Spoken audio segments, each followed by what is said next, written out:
The advice and opinions expressed by the host of Autism Live and her guests are meant solely as suggestion and should not be in any way construed as child-specific advice. The Center for Autism and Related Disorders advises working with a board-certified behavior analyst who has experience with autism before starting any intensive behavioral intervention. Any choices you make in determining your child's treatment are completely at your own discretion.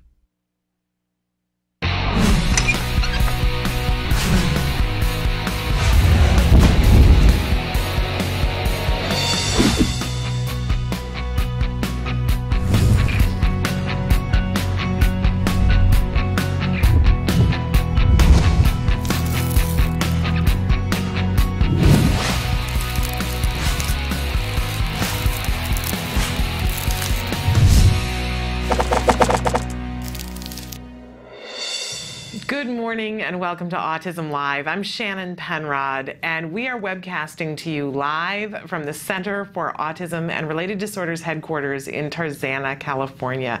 Welcome to the show. It is Wednesday. Wednesday is always a very exciting day here on Autism Live. A lot of the reason why is because Nancy Alspaugh-Jackson will be joining us later on today in the 11 o'clock hour for a segment that we call Let's Talk Autism with Shannon and Nancy, and I'll tell you more about that in a minute. But we have a lot of exciting things going on here today. We are going to be with you live for the next 3 hours talking about topics having to do with autism and being the most effective and efficient member of a team working with a child on the autism spectrum. Whether you're a parent, a teacher, or a practitioner, we welcome you to come here and join with us to learn what you can, to share what you can, and to ask questions so that we can all learn and share more. Really, that's what we're all about here. There are a lot of different things that we talk about here, but more than anything, we're interested in what you want to talk about. Excuse me. So I think I just inhaled one of the little floaties here in the studio. So there we have it. But we are interested in what you are experiencing, what you want to know about, and the things that are working for you. We do talk about ABA a lot here, but it's not the only thing we talk about. And by the way, if you're just joining us and have no idea what ABA is, it's applied behavior analysis. It's considered the gold treatment, the gold standard treatment. Even the Surgeon General has referred to it as the gold standard in treatment for autism. It is the only scientifically proven effective treatment for autism. So that's one of the reasons why we talk about it a lot. The other really big reason why we talk about it is that there's so much to talk about. We have such a huge spectrum in which individuals on the autism spectrum reside, and everybody has different issues, they have different strengths, and they have different skill deficits. So there is no cookie cutter approach to autism. It would be lovely if there was, but there isn't. And so while we see that some things will work with one child that don't work with another child, and everybody's saying, I don't quite get it, but it's a huge, huge range of people. And the one thing that we know scientifically works with everybody on the autism spectrum in order to create progress is ABA. And that's the thing that I want you to know more than anything else. It has scientifically been proven to give progress. So that progress, measurable progress for absolutely everybody on the spectrum. Does everybody end up in the same place? No. No, and no one is saying that they do, but I know as a parent, I have a child who is now 9, and when somebody talks about progress, it may seem like a little deal to them, but it's a very big deal to me. Every little inch of progress that we get, that he gets closer to reaching his full potential, is huge, important, substantive, and I don't take lightly to anybody trying to minimize that progress, right?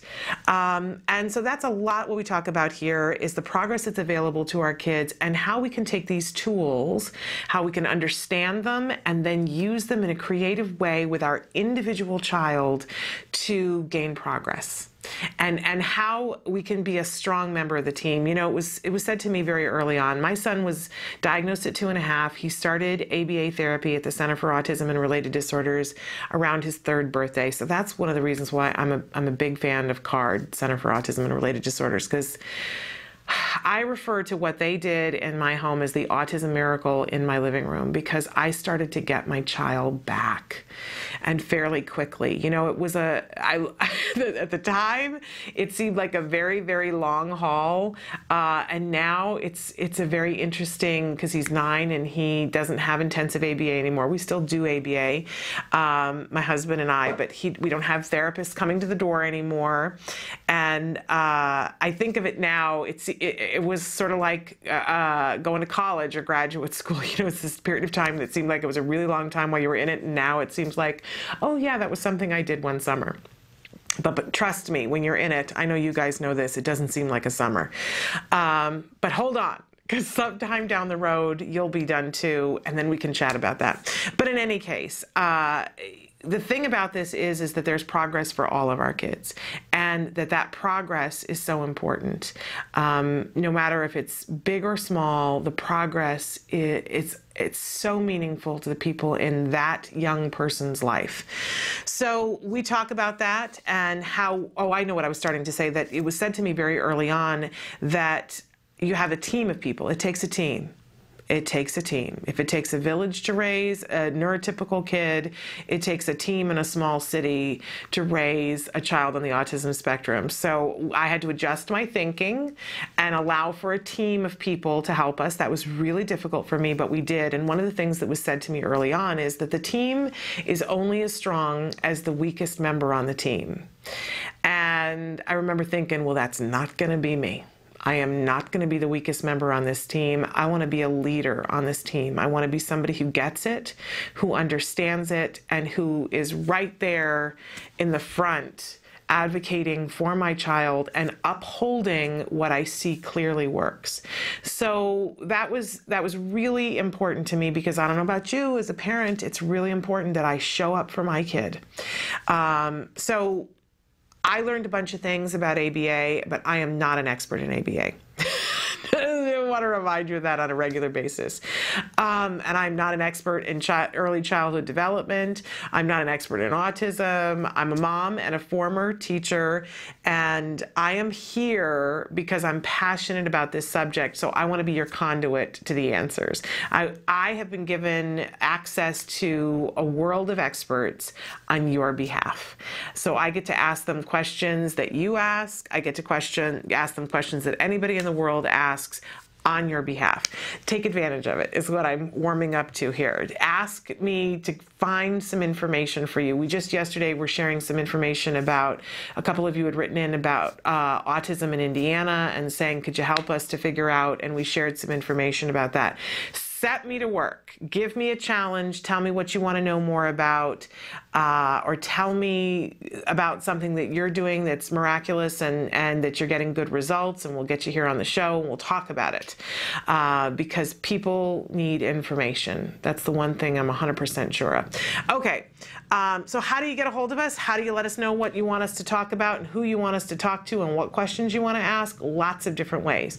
If you're watching us on autism-live.com, then you might see a box there next to the one where I'm speaking in that says Shannon is answering right now. If it says that, that means that question box is open, active, and you can type away, hit enter, and it shows up magically right here on my screen, and we can talk in real time. When we have Nancy in here later, and we're going to have an insurance expert in here, you can ask them questions. So feel free to partake and participate in whatever way, even if you just want to say hi, or, you know, a week ago I watched this person talking about this subject and I have a question about that. Whatever it is, or say, you know, I really need to see a topic having to do, we had somebody write in over the weekend that they wanted to talk about bedtime rituals. So we've got Angela Persicky coming in tomorrow. She's not coming in at 11 o'clock. She's coming in at 10:20 tomorrow to talk with us about research surrounding bedtime rituals.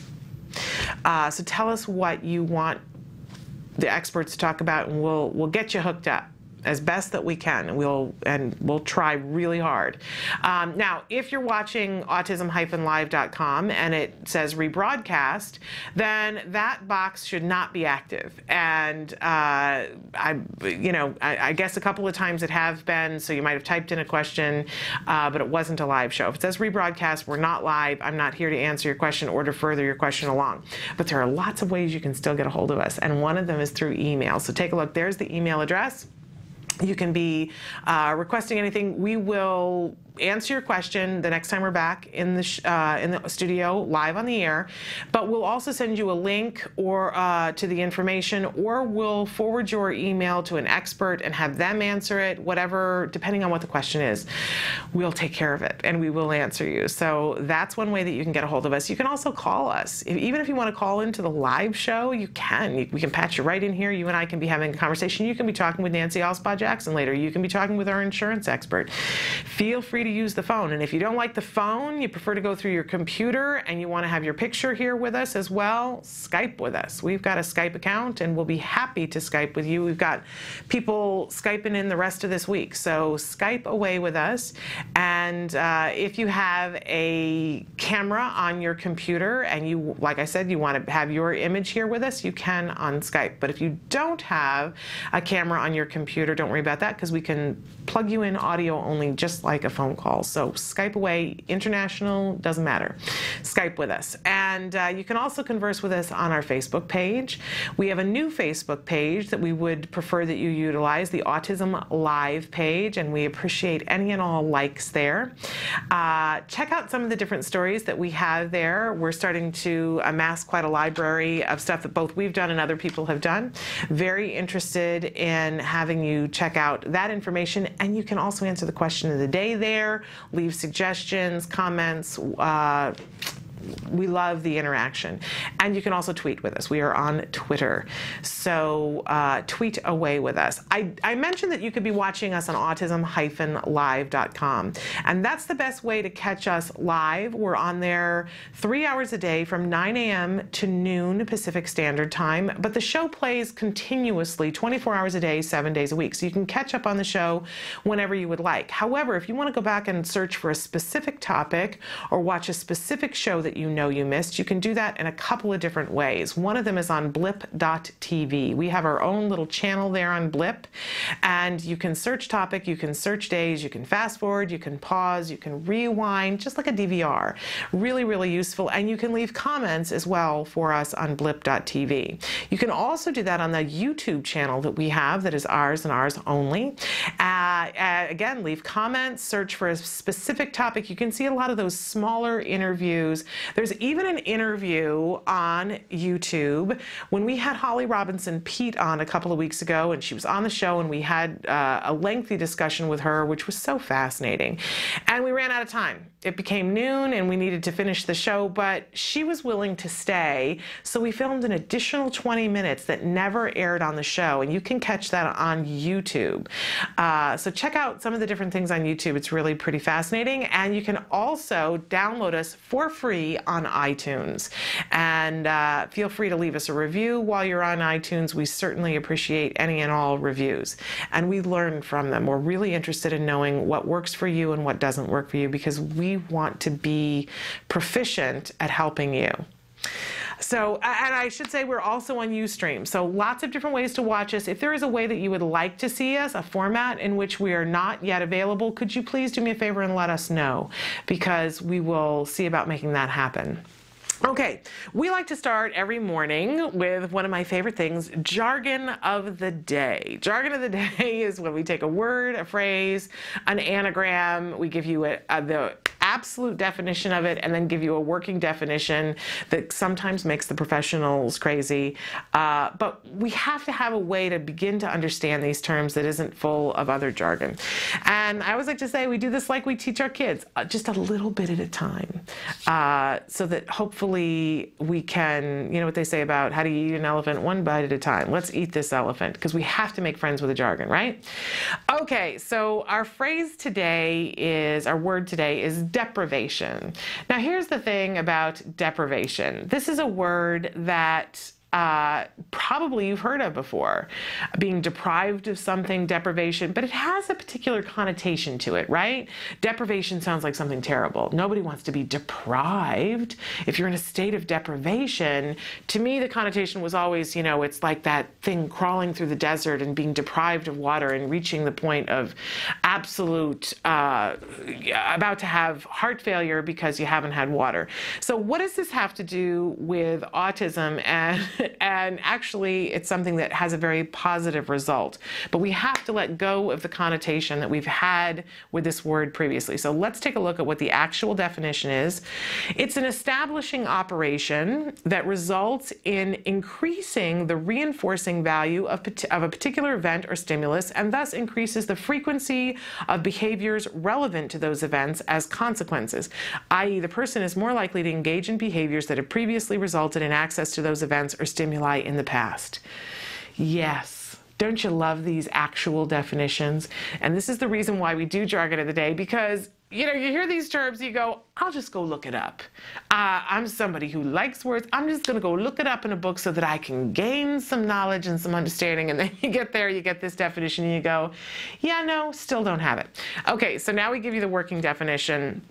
Okay, deprivation is when a child's access to something is withheld or restricted for a period of time, resulting in that thing seeming even more desirable to them, increasing the chance that the child will engage in behaviors that have previously resulted in access to those things. Okay. All right, that's more watered down, but what in the hey nani nani are we talking about here? Because when we say, and this is why it's really important, you got to let go of that connotation, because really important to me that we all understand that deprivation is not taking something away to the point of harming the child. It's not that, right? And we're never going to deprive the child for a long period of time of something to drink or something to eat. We're just not, that is not what this is. What this is if you see that there's something that the child particularly loves, and we talk all the time about principle number one, in order for any behavior to be maintained over a period of time, it has to be reinforcing in some way. So one of the things that we do when we're teaching a child a new skill is that we find something that's reinforcing to them. And we say, as soon as you do this, you're going to get this. Whatever it is, fill in the blank. If it's potato chips, if it's a jelly bean, if it's a Buzz Lightyear toy, if it's video games, if it's time to watch cartoons, what does the child find exciting? We're going to take whatever that thing is and we're going to use it as a tool. But think about it logically. If the child loves their Buzz Lightyear doll, but they get to play with their Buzz Lightyear doll all the time, then why would they work for it?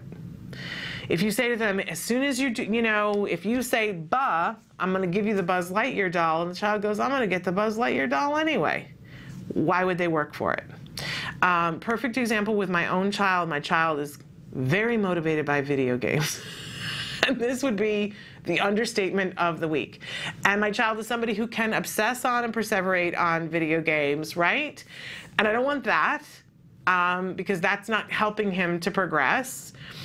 He can obsess about it a little bit, right? Because that becomes a passion. But when it's all he can talk about, not the thing that we want. And when I want to get him to do something that's difficult for him, I want to be able to give him something that's power-packed, something that's, fabulous, so that he will get over the obstacle with that much more force because there is a desire to get over the obstacle. My son does not like to write paragraphs, does not like to edit them, does not like to redo them. And we are at the point in 4th grade where this is a skill he's got to do. He's got to be able to write the paragraph. We've got to go back and read it, see where he hasn't capitalized, where he hasn't put his punctuation, what doesn't make sense, and go back and change it. To him, this is like the 7th ring of hell. And so how do I want to make this wonderful for him is by saying, once you get this done, it's step, step, step, and once you get it done and get it done right, you're going to get 20 minutes of video games. But if he gets to play an hour and a half of video games every day anyway, guess what? He's not going to want to do it for the video games. The video game is not going to be that charged if he gets to play all the time. So I need to institute some deprivation, which means not that he never gets to play video games, but that I'm giving it at very specific times as a reward. So think about if your child loves potato chips, and if it's okay for them health-wise, and you've got a healthy potato chip that you're going to give, and you're going to give a little bit at a time to reinforce the child, because you want the child, if you're trying to get them to make a sound, or whatever it is that you're working on, toileting or zipping up their pants, or name it, any one of the 6,000 plus skills that we talk about on this show, and you want your child to be working on that, and you've said that the reinforcer, because you've tried it and you see that the child will do it if they get the potato chip, then you're only going to use the potato chips while you're working on the lesson. You're not going to give them potato chips for lunch, and you're not going to crack out the potato chips for the snack, and you're not going to give them at dinner time and right before they go to bed, because the child's going to be what they call satiated. If you love chocolate cake, love it, it's your favorite thing, and you have chocolate cake for lunch and you go, man, that was great, I could stand to have another piece for a snack, right? But by dinner time you're going, I can't eat any more chocolate cake. I'm done until maybe the next day. So we want to power pack our reinforcers. We want to make sure that they are as reinforcing as possible, which means we're just going to be very mindful of how often we give it. And, we create a state of deprivation with a child for maybe waiting 2 hours. We're not talking about waiting 7 days at all. That is not what the deprivation means. That's why I say get rid of that connotation of the desperate, dire deprivation. It just means measuring it, because it becomes a bigger deal. My son has a lot of different allergies and reactions to food, and doesn't, respond well. He can't have any sugar, and even fruit sugar, he responds like he gets drunk if he gets too much fruit. So there was no sugar in his diet whatsoever, and fruit was really measured. So he didn't necessarily, if he got a piece of fruit, and I mean like a little piece of fruit every day, it was a big deal. He now has more because we worked up to the point where he can handle it, but it's still a big deal in his life. Other kids are so excited when somebody brings in candy or a cupcake or something like that, and they're like, yay, that's wonderful. And for my child, if you show up with a mango or a watermelon, he's like, it's a great day. It's a great day. Now, if he had watermelon all the time, or if he had sugar all the time, watermelon wouldn't be such a big deal, right? But since he doesn't get to have it as often, it's a big deal. It's not a torture device, deprivation, but it does make things that much more exciting. I always think of it as making it glow and have lightning bolts on it because it's special. It makes it special. We just don't give it all the time. It's special. That's deprivation. That's how we use it as a tool in autism. Not torturing a child, certainly not depriving them of things that, like water and food and sustenance and our attention, but just creating an environment in which something that was already cool gets that much cooler because they don't get to do it all the time. All right, deprivation, moving on. Our question of the day today, we always have a question of the day, and the question of the day, we've been talking about challenging behavior, and yesterday I wanted to know what challenging behaviors does your child engage in that you would like to change. And today, I want to know what challenging behavior of your child's have you been able to change for the better. So yesterday it was what's on your list that you'd like to change. Today it's what have you already seen great progress with. And you might be sitting there and thinking, I don't have time to answer the question of the day today, but I'm going to tell you that there are people within your realm of understanding who will see that post that you've put on there who don't know that you can change behaviors. It's one of the greatest, what's the word I want? It's one of the obstacles that I feel every day that I most want to overcome, is the fact that there is a great deal of misconception and, dare I say, ignorance in the world, and I certainly had it before, and I don't think that ignorance is necessarily about, it just means you don't know.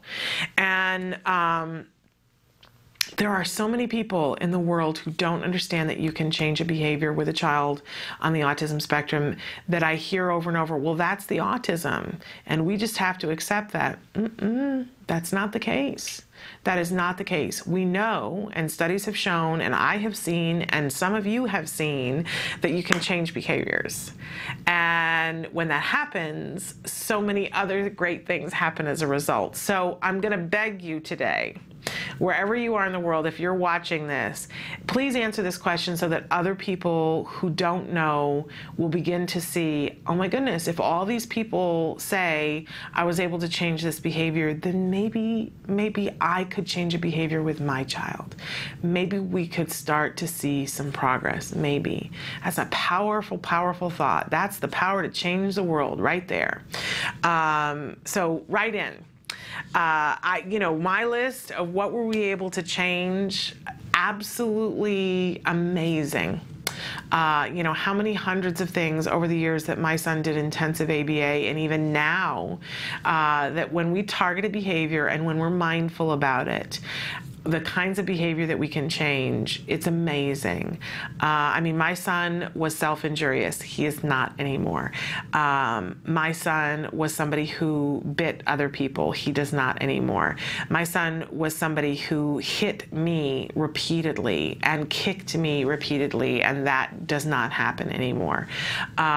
He would fly into fits of rages and have horrible, horrible temper tantrums that would transform into meltdowns where there was no talking to him. He was wild. He was absolutely wild. We don't have those anymore. That is not a part of our life. And the list, I could go on and on and on. But the change is there and available if we're willing to work with the right people and uphold things that feel counterintuitive at the time, but then you go, all right, it works. I'm gonna go with this, and then as you start to see why it works, it all starts to make sense. But it's a new way of looking at things, and we'll talk more about that as the day goes on. Okay, we always have a topic of the day, which is the topic of the week, actually, and I've given it away. It's no surprise. We're talking about challenging behavior this week. How can we be that efficient and effective member of the team that can change challenging behavior? We're going to talk about throughout the day in different contexts, and some of the different things that we have. I had a blank here on my form and I didn't realize it. And there's a reason why, and I'll explain that in just a second. So today we're going to talk about overcoming obstacles, and in a broad sense about overcoming obstacles with autism, but overcoming some of the obstacles that come in daily living that are, sort of a byproduct of the autism. Because let's face it, we've all got extra stuff because of this, that's related to autism in some ways, but isn't always the autism. And the reason why we have guests is because they're still deciding who is going to come and join us. There were two different insurance experts that we have in the building that we had asked, and they're deciding based on who is available at the time. So we are either going to have Bryce Myler or Misty Mackey with us, and they are both wonderful, wonderful women who have been on the show before that know quite a bit about insurance, and they're going to come to clarify. There was a recent consumer alert that was put out in the state of California that was very confusing to a lot of us. So they're going to, one of them, I just don't know which one as of this moment in time, is going to be with us at around 11:15. So stay tuned for that. It'll be a surprise. There'll be a bit of, but it'll be a big unveiling, but it'll be one of those two women.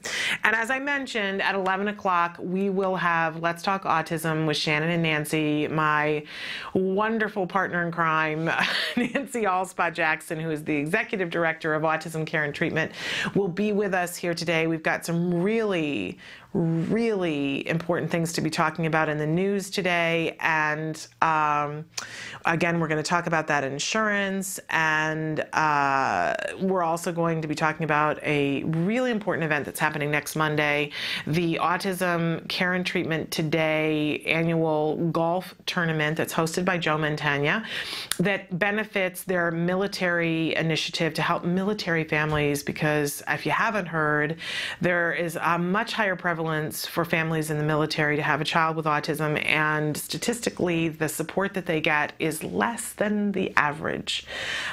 Devastating to think of. So there is a fundraiser on Monday, and we're going to talk about that. It's a very star-studded event, and we're excited about talking about that and attending that. And normally on Wednesdays, we are joined by Evelyn Gould at 10 o'clock. She is not going to be with us today. She is out of town, but she will be back with us next week, because I know I will miss her today, and I'm sure that you will as well, but she will be back next week. All of this and more, because anything that you guys ask, we will throw all this out to talk about what you want to talk about, right? So stick with us. We'll be back after these messages.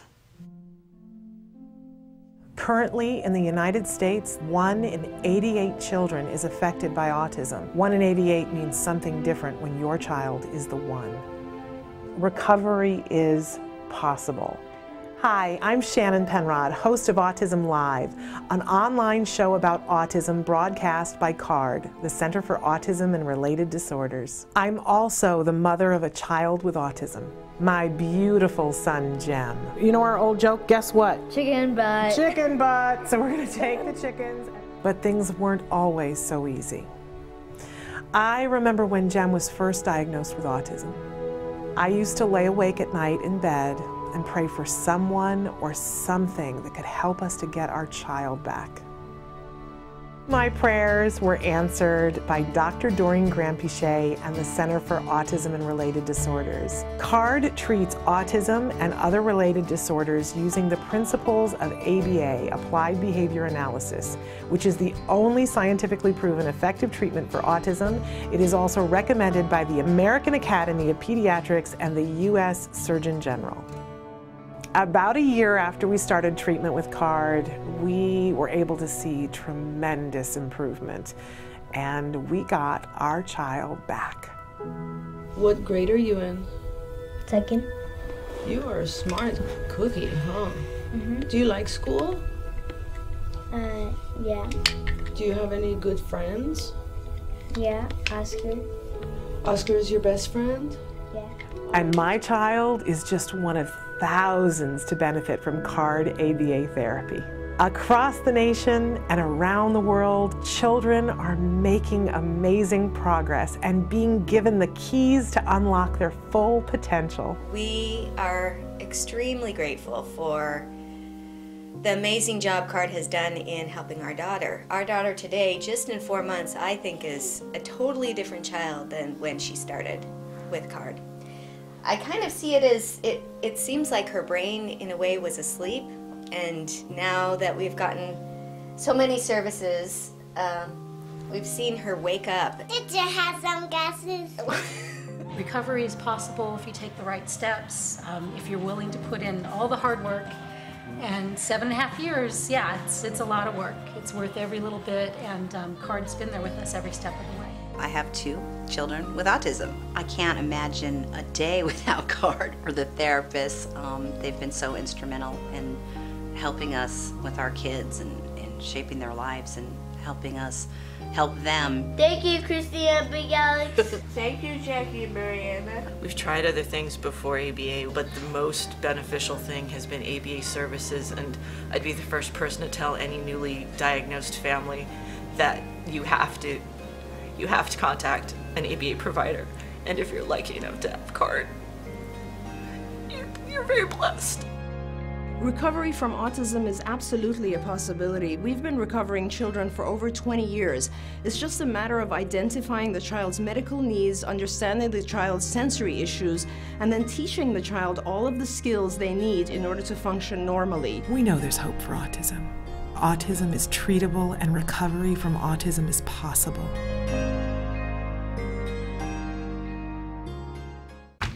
Welcome back to Autism Live. I'm Shannon Penrod, and we are webcasting to you live from the Center for Autism and Related Disorders headquarters in Tarzana, California.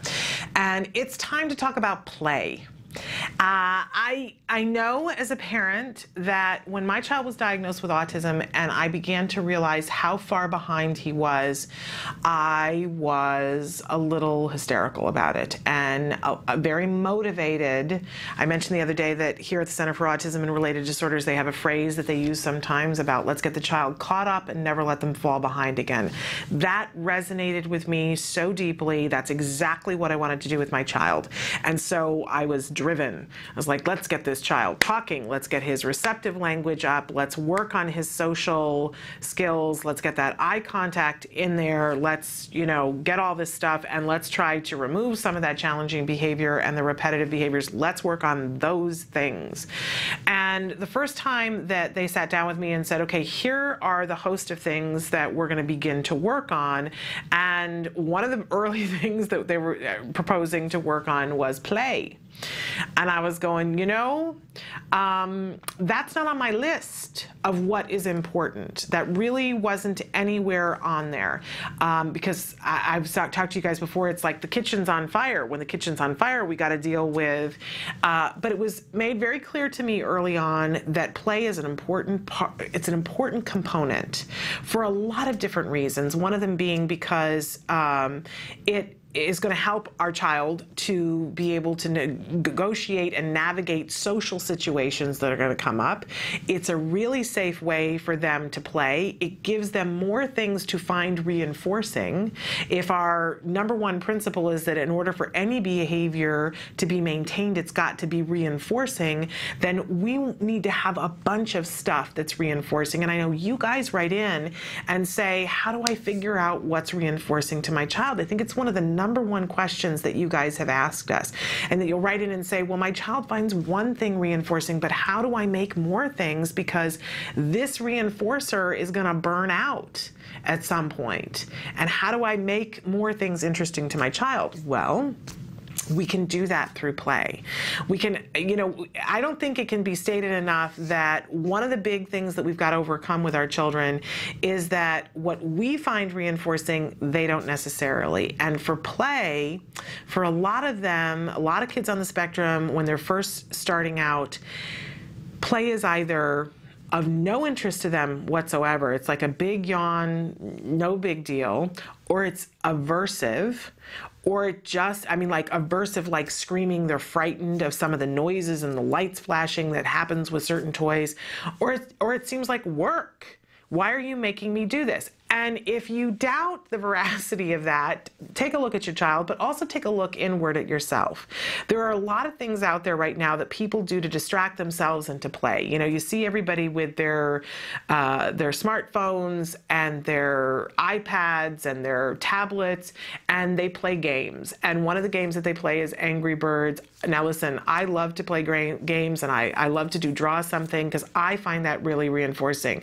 I know people who go, why would you want to do that? Right? They don't get it. But it's reinforcing to me, and it's reinforcing to a lot of people. Angry Birds, my husband and my child love Angry Birds. My mother loves Angry Birds. They can sit and play it for an hour and think that they're having a great time. I tried to play Angry Birds and I went, this is work, you guys. But it really goes to show different things for different people, right? And there's a huge industry of toy making that is supposed to encourage children to play, but some of those things our kids don't find reinforcing. It's boring, it's work, or it's frightening. We can change that. We've been talking today about what's possible and how we can change behavior. We can make toys reinforcing if we work towards that and pair them with things that are already reinforcing. We can do that. And when we do that, we open up a new world of interest for our children, and we open up a new world of things that are reinforcing. Lots of fun ways in which we can do that. Now, I've got on the screen here a slide that says play domain, because I talk to you guys from time to time about the skills program. It's what I use at home. And it is the same set of lessons that my son benefited from when he was going through early intensive ABA.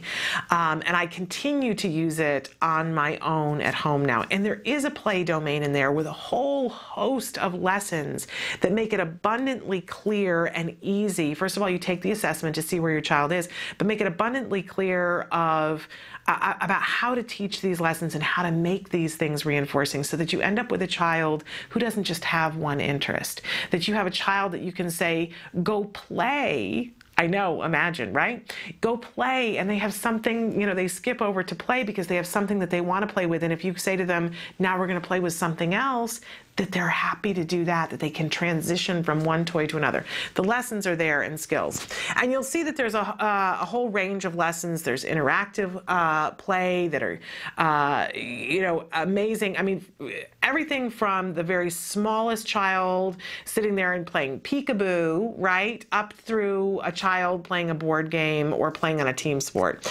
And we have constructive play, which is all the sand and water and the Legos and arts and crafts and things like that. We have independent play so that the child can play by themselves and entertain themselves. That's a great life lesson, great life skill.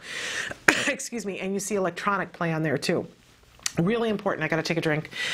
Really important that we teach our kids about electronic play because so much of the world is about that. Excuse me. I have a frog.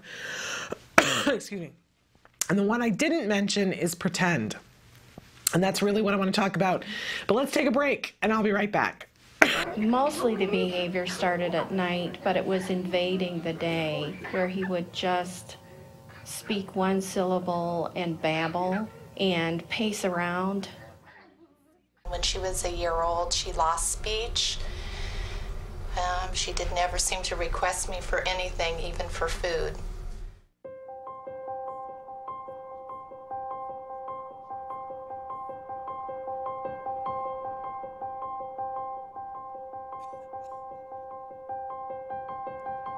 He told me over the phone that I should just put her in an institution.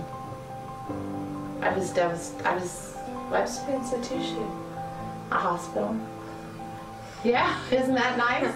He told me that it was possible or likely that Ruffin would never be employed, that he would never work productively, that he would not know that I loved him, nor would he love me, nor would he be likely to marry. There's a 50% chance that he won't be able to talk at all, but if he does talk, he will only be able to, you know, make simple desire requests, I want, things like that. And probably by the time he was 10, he'd be in a home. Doreen told me that he would recover, and Doreen told me that he would go to regular kindergarten. I really have a very normal kid now, and lots of normal worries, but not extraordinary ones.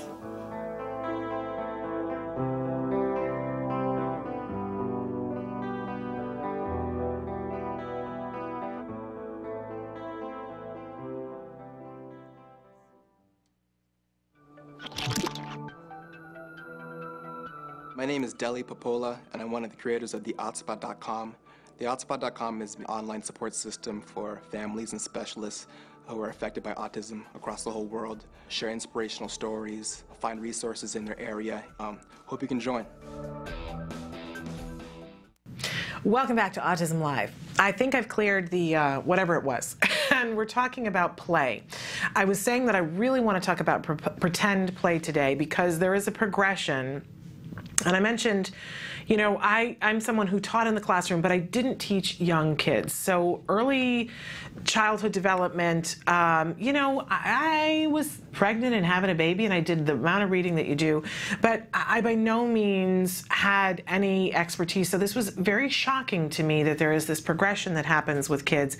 And I hadn't been explained about it until my child had autism. But there is an element that's called functional pretend play. If you go to a toy store and you go down, there's always an aisle that's devoted to functional pretend play. I think a lot of times people mistake and think that it's solely a girl aisle, but there's great things you can check out that are very suitable for both sexes of children.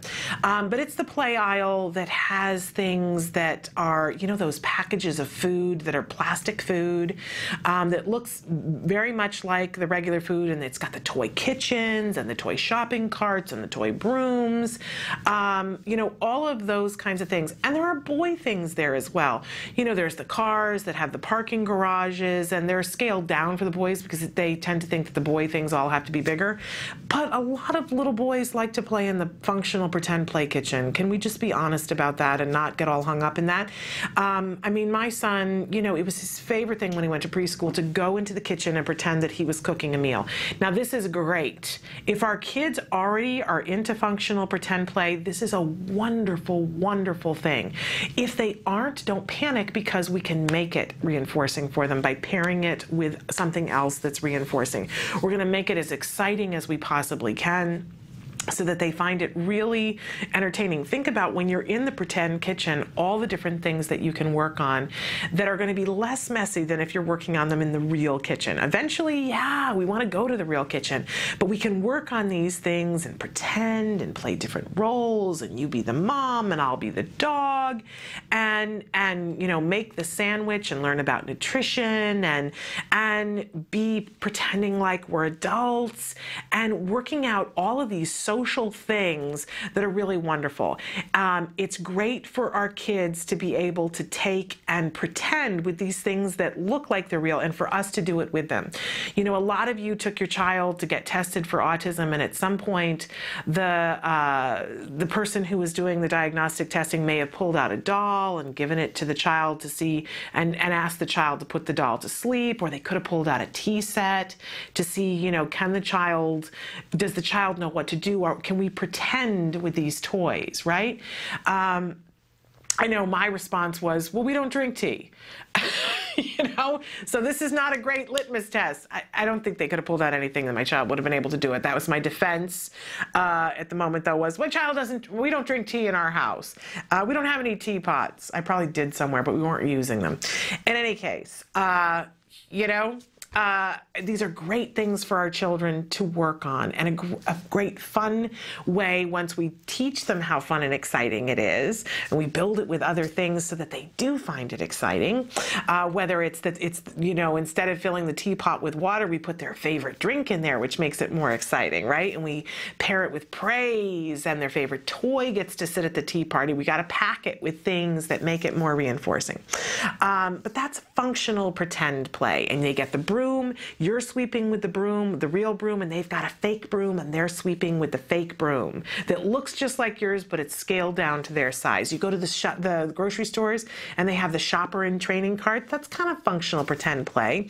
All potential for the child to find them very reinforcing if we work towards that, and we really want to. Okay, the next phase along after functional pretend play is when we get into symbolic play.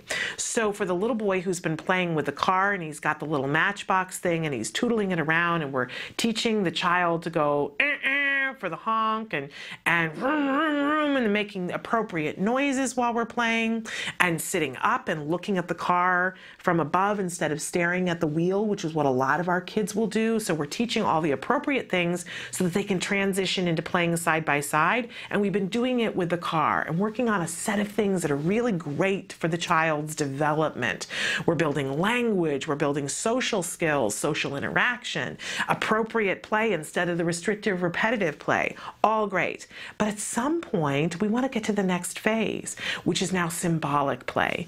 So now, and this, I think this is when it gets really fun, and when you can get a child to key into this, the things that it opens up. So now, instead of playing with the actual car, maybe we've got a bar of soap or a block of wood, and they've got one too, and we pretend that it's a car, and see if we can get them to pretend that it's a car, so that they're endowing this bar of soap or this block of wood or whatever it is, with the characteristics of a car, really expanding the universe and giving them permission to see things in different ways and to not be black and white with things. This is going to be really helpful for a whole lot of things that they're going to have coming later on.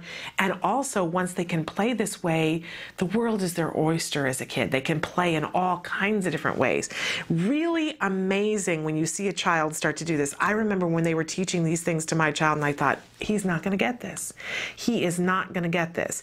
And then in the next phase along the way after the symbolic play is imaginary play, where instead of the block of wood, they're just miming the car. Instead of, having the toy broom, maybe they were using a stick to do the symbolic play, and now they're just, there's nothing there, but they're saying, I'm sweeping the floor, and they're making the motion, the imaginary play, because, then you can say the living room is a castle.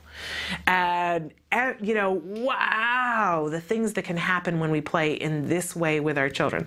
But going back to talking about when we started to do this, and I thought, man, I just don't know if my son's going to get it. And then there was the day we had been working with one of those magnetic fishing poles, which is functional pretend play, right? It's not a real fishing pole. And we were having him catch the fish, and sometimes the fish had words on them or letters or whatever it was we were focusing on, because he thought it was really exciting to catch the fish. Well, we'd been working on symbolic play, we'd been working towards imaginary play, and I took him to one of those big warehouse clubs, and he always liked to sit on the flatbed shopping cart. I don't know why, he just thought that was fun. And he never had any words to be able to tell me why he thought that was fun, but he found it very reinforcing. So he sat on the flatbed cart, and he was there, and I was hauling some water over onto the cart or whatever I was doing, and he said, "I fissing." And I said, "What?" He said, "I fissing." And he was making the movements with his hand that he was casting the imaginary fishing pole off the side of the shopping cart, which kind of could be a boat, right? And he was pretending to fish. And he had this grin on his face. And he was so happy. I fissing. Oh my gosh. That's one of those moments I get chills even thinking about it. And I'm like calling his supervisor going, "You'll never guess what he's doing. He's fishing off of the shopping cart." Because then it gave way to a whole bunch of creativity for my child and a whole bunch of strengths that I didn't know were there. Play is an amazing thing, and it leads to language. It leads to that social interaction. It leads to more things that are reinforcing and more joy. You gotta love it. Don't leave play out of your child's program. Help them to be able to learn how to do these different things so that they can find it reinforcing. It's a wonderful gift to give your children. And by the way, you can find all these lessons in the skills program. Really, really exciting. We're going to take a break, and we're going to come back and talk briefly about overcoming obstacles. Stick with us.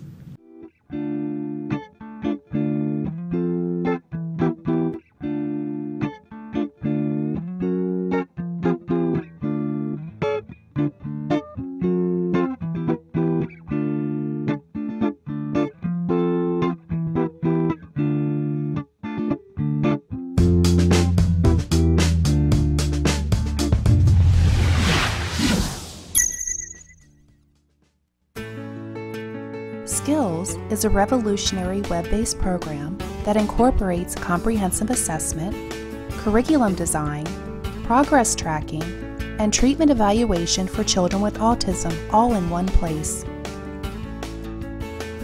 Developed by the Center for Autism and Related Disorders. Our approach is based on over 40 years of research on the principles of learning and their application to improving the lives of children with autism. How does Skills work? Created with speed and simplicity in mind, Skills was modeled on an easy 3-step process. Step 1. Start assessment. Step 1 begins with our intelligent assessment system, which consists of a series of questions. This assessment is essential to identifying your child's level of skills compared to their typical peers across all areas of development. This includes assessing social, motor, language, adaptive, play, cognition, executive functions, and academic skills. Every skill has an assigned age which indicates when the skill emerges during typical development. This means that each child is automatically presented only with lessons that are relevant to his or her age.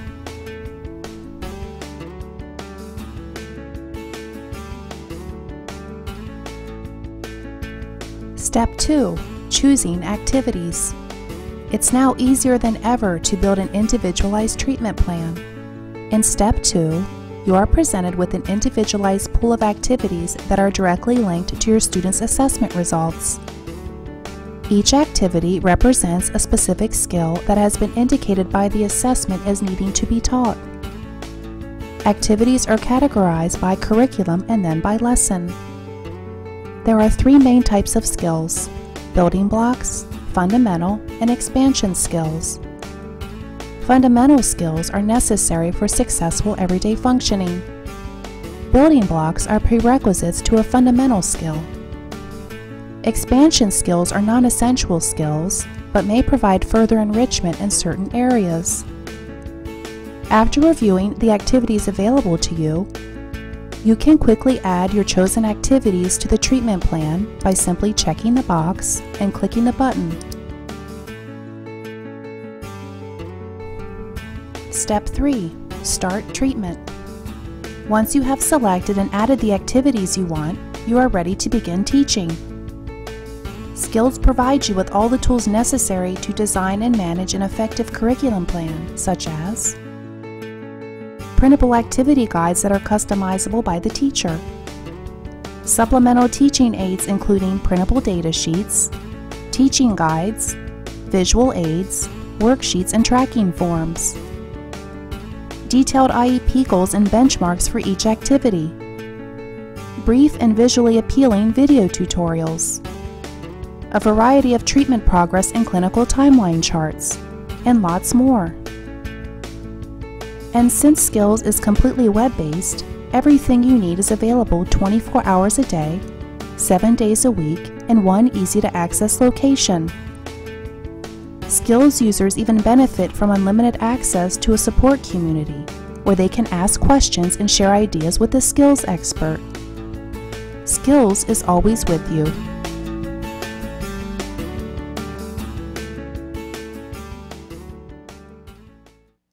Welcome back. I'm unplugging myself.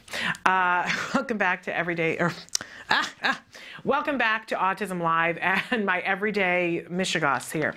But we're talking right now about overcoming obstacles, and sometimes it's just something that's in the moment, like unplugging yourself. And we see that with autism, there's always something, right? It took me a long, long time to realize, because I kept thinking we're going to get to a point and then it's all going to be hearts and flowers and roses. I really thought that. I really did. And then over a period of years and a whole lot of people talking to me, I began to realize, no, we're always going to be overcoming obstacles. Always. And that to some degree, that's everybody's life. Yeah, it's a little different when it's a child on the autism spectrum or a young adult on the autism spectrum. There are always going to be obstacles and things that we want to be mindful of. But when we are mindful of them, we will find that we will move through them in a much easier way. And one of the things that was said to me very early on was focus on what's possible. We could spend a whole lot of time talking about, well, you know, my child can't do this, my child doesn't do this, my child, I can't do this because. And that's all probably true. But if we take that energy and if we channel into what is possible, and really refine it into what is possible today. So if you're sitting there and you're thinking about your circumstances, and I know some of you have written in and said, I get anxious because I think to myself, I didn't do this a week ago, or I didn't do this 3 years ago. Somebody mentioned ABA to me 5 years ago and I didn't start. What does that mean? Am I a terrible parent? And getting into, there's all these things that I can do, but that are open to all these other people, but I haven't done them. All of that kind of thinking, right? I would encourage you, we all go there, heaven knows I go there, but I would encourage you, when you find yourself going down that path, to stop and ask yourself, what's possible? What's possible today? Or what's possible right now? Right now, is there something that you can do right now? And I've been asking you guys for the last month or so, what's holding you back from starting an ABA program? And because I want you to name it, because I want to help you to figure out how to get over that obstacle, that individual obstacle. A lot of you wrote in and said money. And we talk about funding possibilities, and we're going to be talking about insurance a little bit later on today. But a lot of times it's a question of what is possible today. And that's going to be a different answer for all of you. It may be that for one of you, it's that today you need to call your HR director and say, I need for you to look into this as of today. I know I asked you 3 months ago, but the laws have changed, and I need for you to look at it today. Because some insurance companies have, even in states that don't have insurance reform, have made settlements. So I need you to look again today. If you really feel like you can't talk to the HR director, go to autismvotes.org and look today in your state, or look under your individual insurance company to see, Google it. Put your insurance company and autism insurance reform and see what comes up, because your company may be one of the companies that's already made a settlement. You could actually be eligible for autism insurance payments made for ABA as of today, or it could be something that's coming on January 1st that you could be planning for and getting ready.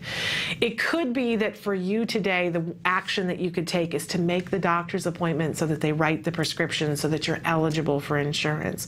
It could be that for you today, because you've looked at all of that and you're 100% sure that you have a no, and bless you, because I know that there are some of you out there, a lot of you out there, that still aren't included in the autism insurance reform, but you could be starting CARDI learning and skills.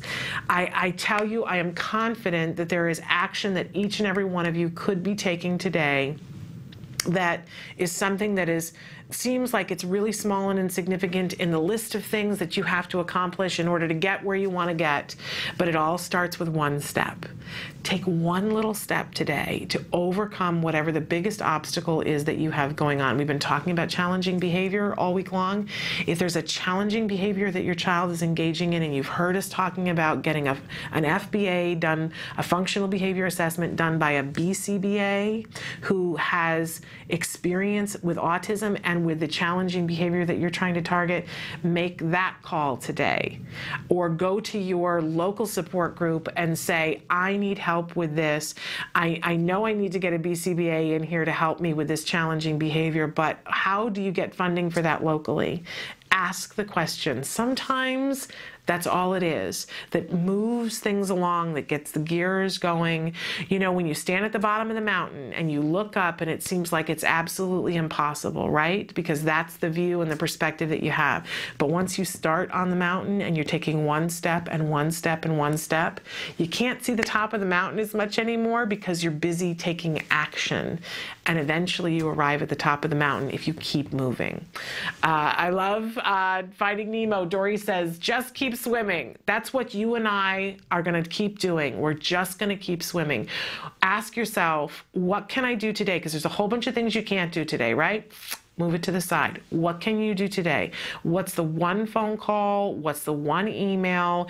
Even if that one thing is to write in here and say, Shannon, I don't know.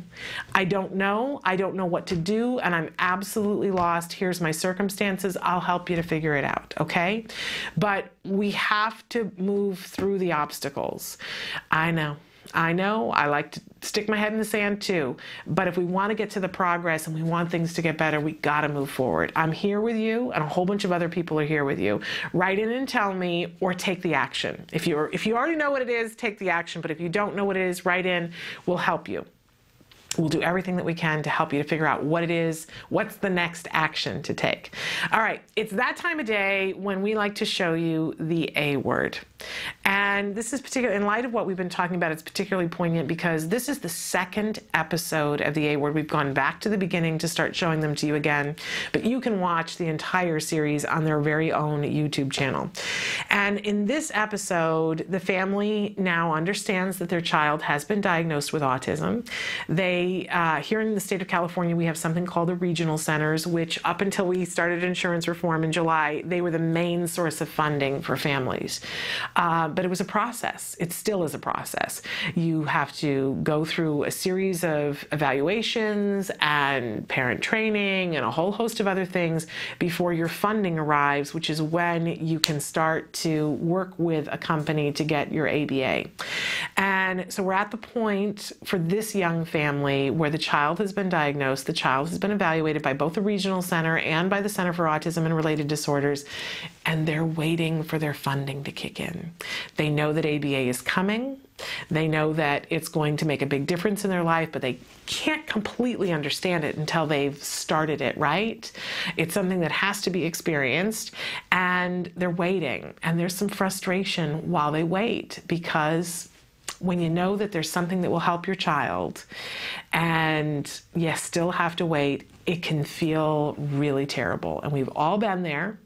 So take a look at the A word and we'll talk about it on the other side. Check it out.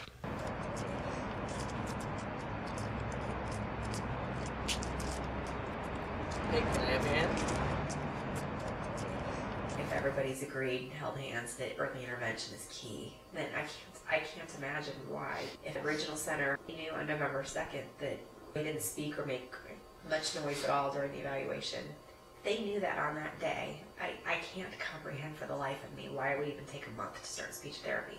That doesn't make any sense to me. The waiting's hard. The waiting's really hard. We read things about how the brain is so much more malleable the younger they are. You know, every day that ticks by just seems like a waste of time. You know, you go on the websites and you read all these things, and there's kind of a club, I think, of moms who call themselves autism warriors. And I hated that word when I first read it. I hated it. I still do. Because I don't, you know, there's a lot of things I wanted to fight for, but I didn't really have to fight for autism. Yeah. It's okay, man. We're lucky in that he sprints to mom. Okay, this is how my son reacts to me coming home. Oh, Jack Riley. Hi! Mommy's home! Mommy's home! Hello! When he sprints to me when I get home, and he kisses you and hugs you. Where's my son? One of the first people that I told when we got the diagnosis was a good friend of mine who knew somebody who had an adopted son who has autism. And had not only fought the fight, I mean, talk about autism warrior, this woman founded a whole foundation and was extremely active and extremely knowledgeable, and my friend put me on the phone with her. She was the one who turned me on to both ABA and to CARD, and to tell me how valuable it was, and we're very grateful for it, because we realized that had we not been given information, we never would have known. The original center would not have recommended that for us. So it required us to really push to get what we wanted. And I didn't know even until I asked the question if I had a choice. I thought this was great advice. Don't ever feel that you're at the mercy of the regional center because they're paying for your services. She told me, you're paying for your services. They're using tax money to do this, and you've paid taxes. Intake at CARD was actually a much more pleasant experience than the regional center evaluation. I think in part because we'd been through it once and it wasn't as scary for us. It was a good experience for us because we felt like our son was himself. He had all the same things going on as far as autism is concerned, but he was still bright and happy and affectionate. I felt like he showed them both his good sides, and the sides that he needs to work on. So for us, it felt good because we felt like at least people were seeing what we see. I felt maybe for the first time that they got it, that it's like, okay, he is this way, this is what he's got going on, but we can make this better. At first, it was exhausting to think that every single thing was a teaching moment, that every single thing that he did, and I know that, you know, I would say something to him and he'd be like, really? Can we just feed him? Can we just feed him dinner and we don't have to worry about it? But now even that's not as exhausting because it's sort of starting to become more natural for us, so that it doesn't feel as awful. But I remember feeling guilty just for being with him all day, and then, you know, just sort of sneak the TV on to Sports Center in the afternoon, and he's playing with his Legos, and I just back up and lean against the sofa with him between my feet, but I wasn't really watching him. I would just try to watch Sports Center for a few minutes, and then I'd always feel guilty and try to get over that. So no more guilt. I think we're teammates. That's the best thing. I feel like she's on my side, I'm on her side. We sort of, we've been lucky that my weak moments are his strong moments. Well, on a personal note, is the camera still on? It is. On a personal note, I would be lost. She really dove in, and I mean, I've Googled autism, and I still don't understand it until she explains it to me. Which is scary because I don't really understand it. Well, that's the point, but she dives to the next step, and I'm just starting to understand the last step, and she's trying to explain the next step. And I told her last night I would be lost if she wasn't doing that, because I wouldn't, I don't think I could. Sometimes I'm reading these things and it just floats over me because I go numb again reading about it. Well, I think in fairness, I think one person in each family has to take that role, because I don't think you can both drive. I think there's always somebody in every family who just takes that role. Yeah. If somebody takes charge, take a back seat. That's the moral of that, isn't it?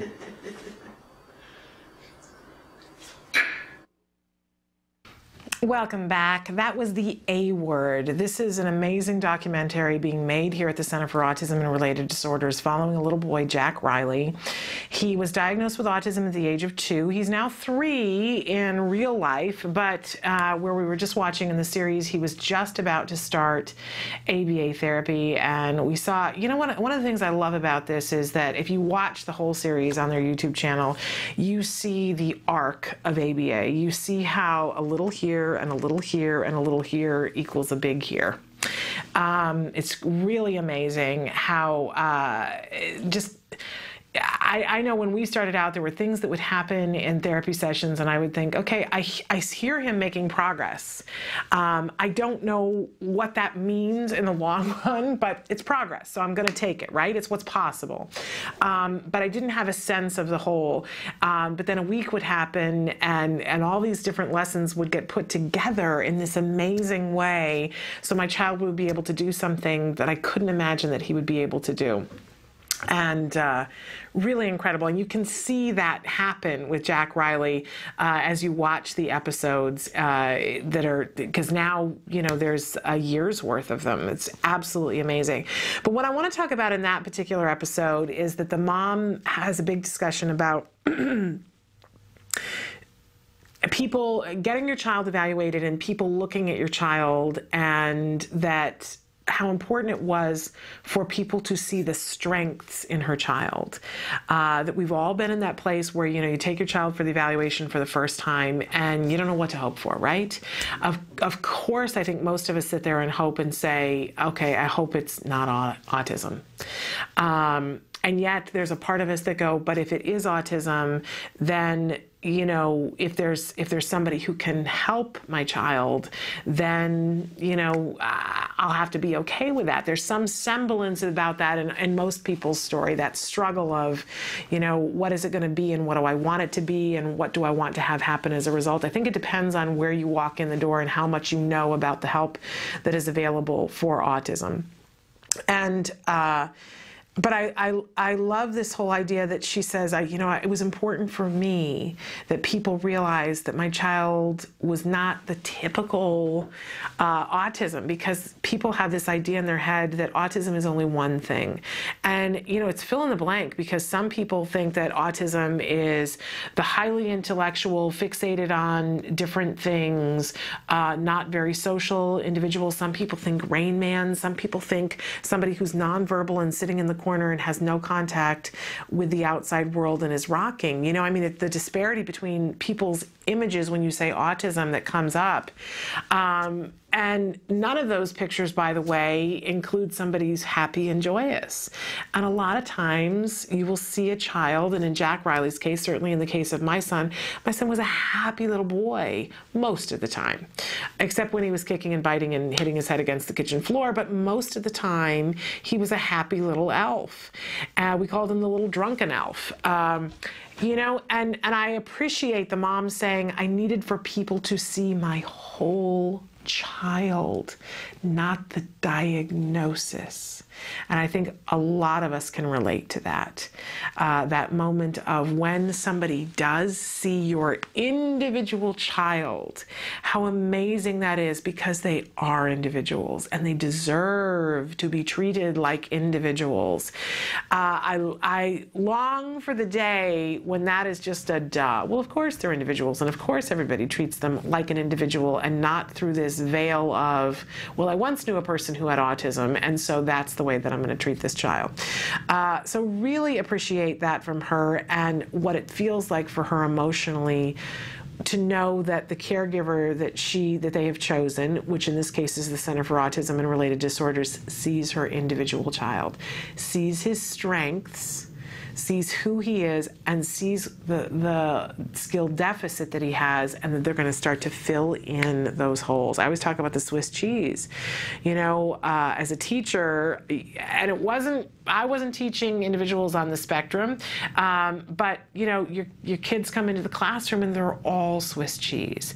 They have skills in some area and places where they're missing something. And the amazing thing is that sometimes when you can go back and fill in a hole from here and a hole from here, the child leaps to here. Well, that's true for all children, including our kids on the autism spectrum. We see sometimes our kids, they have like this amazing ability to do one thing. And you think, well, then they should be able to do X, Y, and Z, but they can't. And that when we go back and pick up that thread and fill that hole and make it a platform on which they can stand, that then they're able to put it together with their skills and fly. That's a really wonderful thing. And we see that happens for Jack Riley over time. If nothing else, watch the series to see how he becomes reinforced by people instead of things. That in these early ones when we're watching, if the mom, and he loves his mom, it's 100% clear that he loves his mom and loves to be held by his mom and has that level of interaction going on, which is great. That not all children have that, and it's great that he has that in his plus column. But when his mom calls him and says, Jack Riley, Jack Riley, Jack Riley, and he's into a thing, he doesn't turn and look at her. Because she's not reinforcing enough. But watch how that changes over time in the therapy, to the point where they're doing therapy in a way because he's more engaged in people and finds people fascinating and reinforcing. That didn't happen overnight. He had to learn how to find people reinforcing, but now that he does, he's happy and joyous in a lot more ways. So I can't tell you how much I love this series. Check it out on their YouTube page and watch in your own time. Skip around. If you see something in an episode, go back to the episode that it refers to. It's pretty amazing, and there are more that continue to come. I think it's pretty incredible. All right, we're going to take a break. When we come back, it's time to address your answers to the question of the day. If you remember, we asked you, what kinds of challenging behaviors have you been able to make progress on? So yesterday, the question was, what kind of challenging behaviors would you like to make progress on? Today, we want to hear from all of you who have seen progress. And I'm asking you to stand tall, be proud, put it out there, because there are people who don't know that you can make progress. and they need to hear from you. So we're going to check in for what you guys had to say after these messages. Stick with us.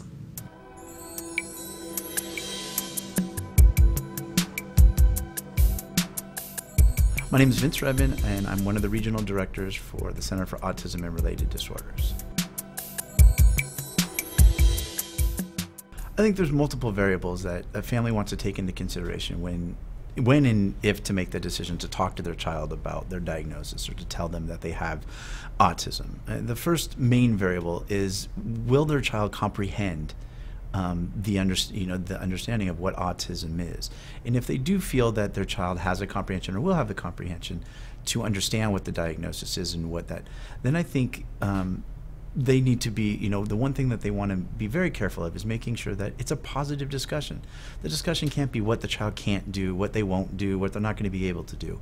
It has to be about what makes them unique, what makes them an individual, what makes them different, but in a good way, what gives them strengths that other kids don't have. And I think it empowers them and it makes them feel that it's okay to be a little bit different. But then they talk about what the skills that they need to be successful in life.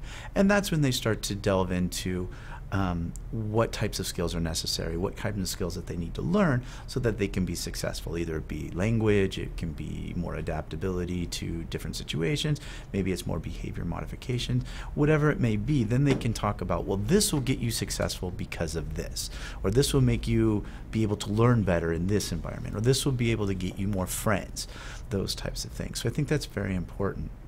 If they feel that the child won't comprehend or doesn't have the capability to comprehend what autism is, then they have to really touch with the rest of their family members and their social supports to be on the same page. You don't want to be trying to have a child understand what the diagnosis is if the child doesn't have the capability of doing that.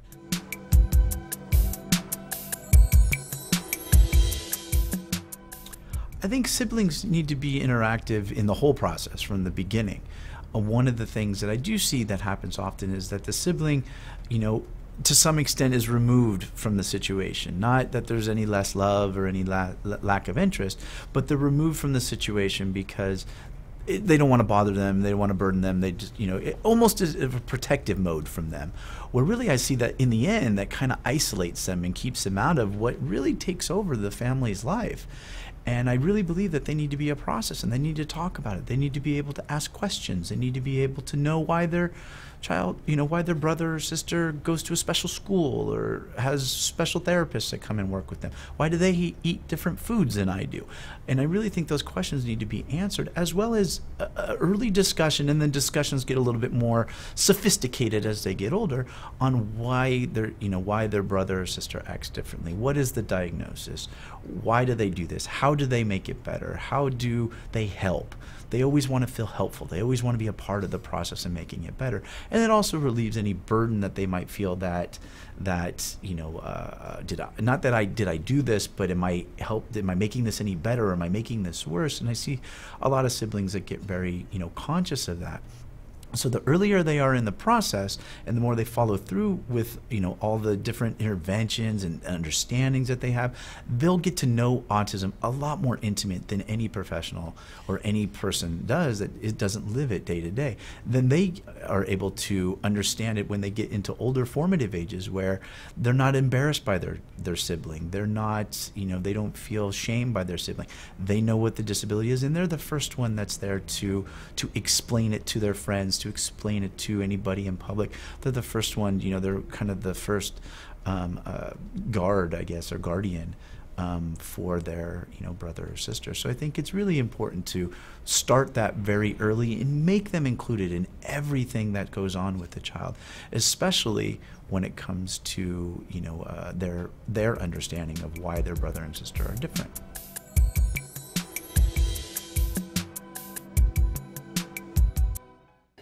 Welcome back to Autism Live. It's that time of the day when we like to check in to see your answers to the question of the day.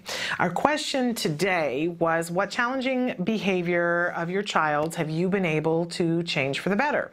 And yesterday we asked the question, what challenging behavior would you like to change? But today we want to know who has been able to see some progress, because we're really talking about progress today. What's possible?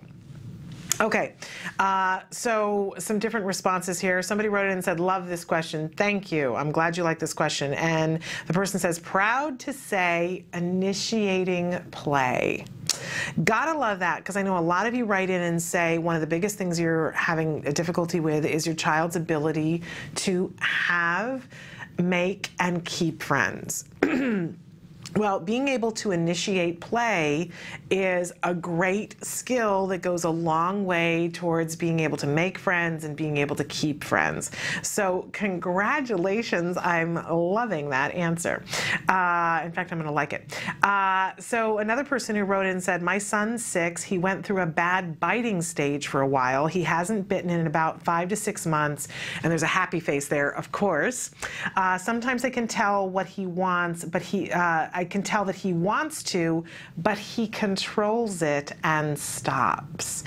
Okay, so not only are we having a great decrease and 5 to 6 months with none of it happening, I would say that that has been extinguished, but beyond that, we're talking about self-control.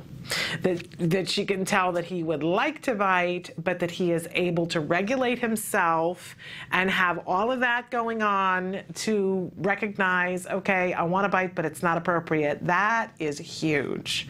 That is absolutely huge. Fabulous. Congratulations.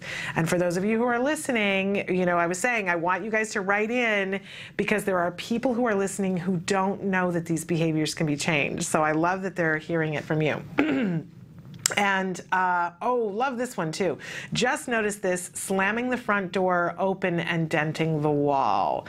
That has stopped. I love it. You know, when we talk about challenging behavior, and I'm always saying to people, you know, it's the full gamut, because what's challenging to one person, you know, on your hierarchy, different things for different people. But I love this, because slamming the door, I think a lot of people could go, oh, you know, is this challenging behavior? Yes, if it's happening on a regular basis, this is the kind of thing that can be very challenging, especially when it's denting the wall. So I love you were able to change it. That's great.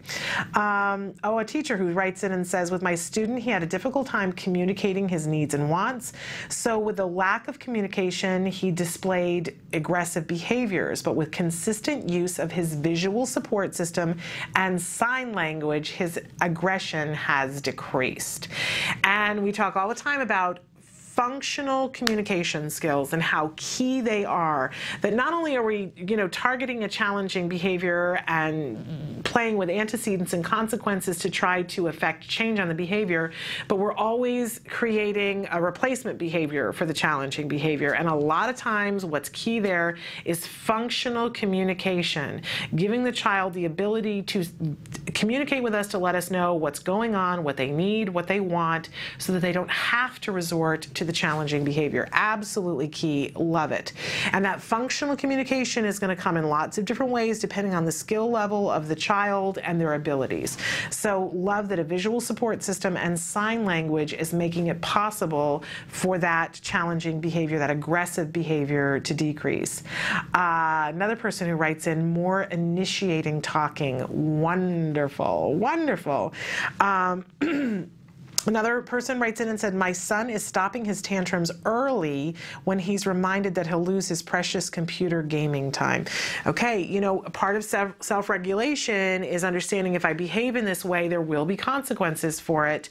You know, we try to work on a reward system as much as possible, and putting it in the context of you're rewarded for good behavior and rewarded for not tantruming is keeping that in check. Absolutely love that. Let's go to one of the other sites because there are lots of different places on Facebook where you guys write into us, and we love that. Okay, so again, the question of the day, we're reading your answers. What challenging behavior of your child have you been able to change for the better? And, oh, I love this, you guys. Okay. I need to go back down to the one that I was just looking at. Where did it go? It disappeared. I don't know what just happened. Oh, okay, there it is. Actually looking both ways when he crosses the street and actually waiting until there are no cars in sight. Amazing. Wonderful, wonderful progress. Okay, another person who says he used to hit himself or bite. Every now and then he may try, but he stops. I'm hearing a lot of self-regulation here, you guys. That's absolutely wonderful.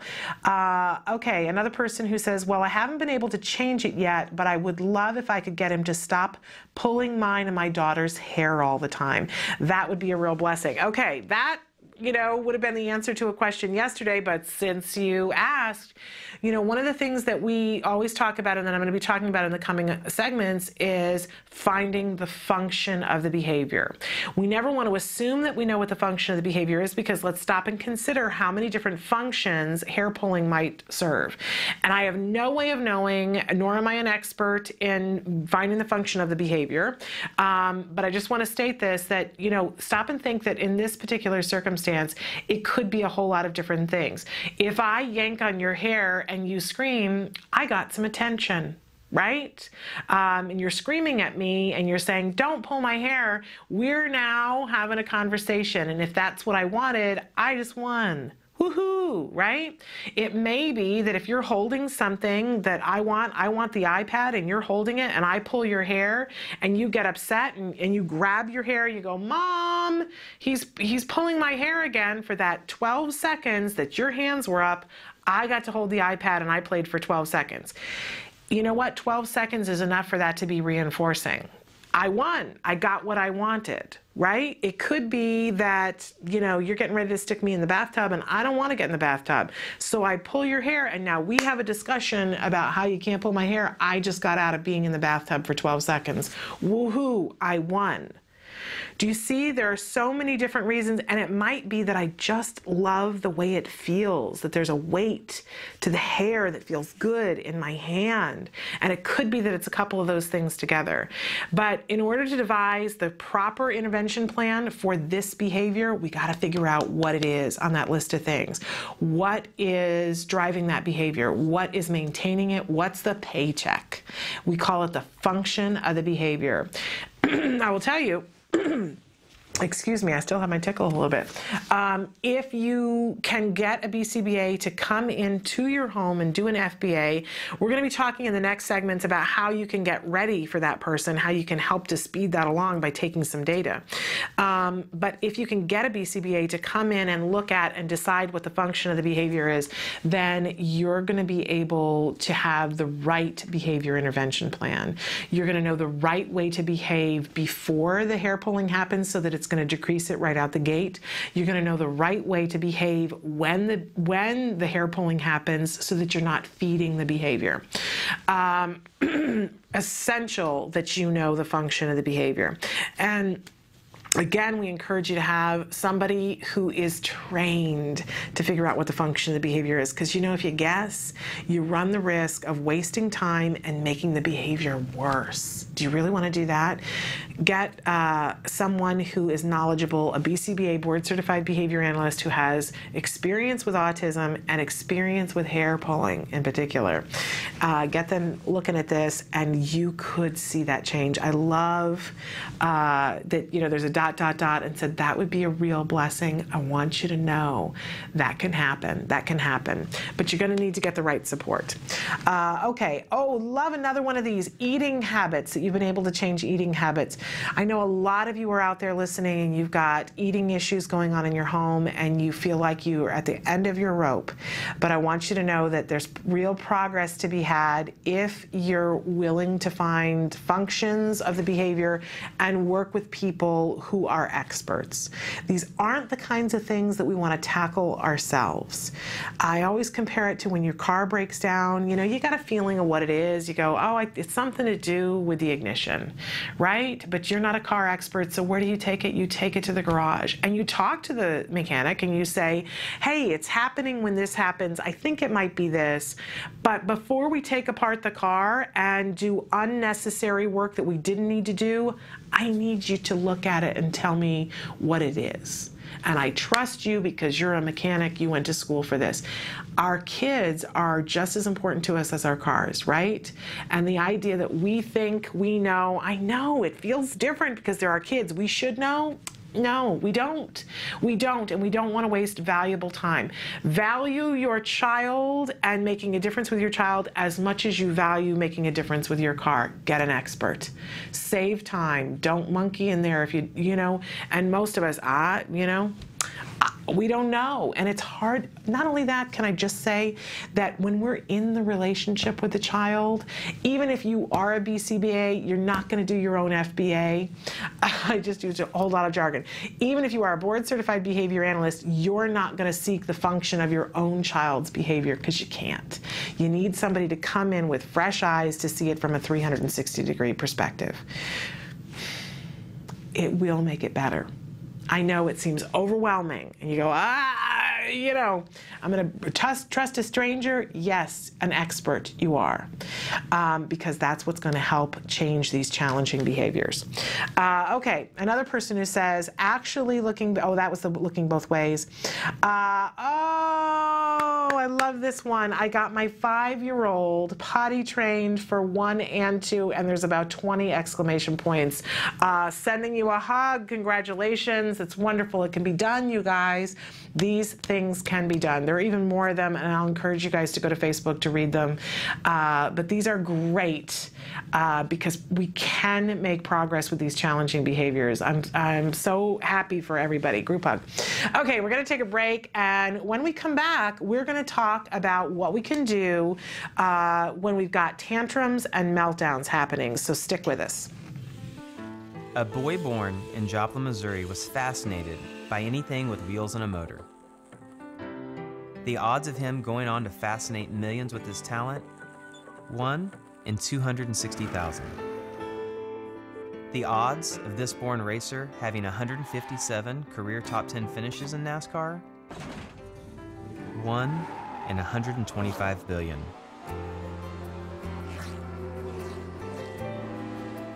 The odds of him winning both the Daytona 500 and the Brickyard 400 in the same year? 1 in 195 million.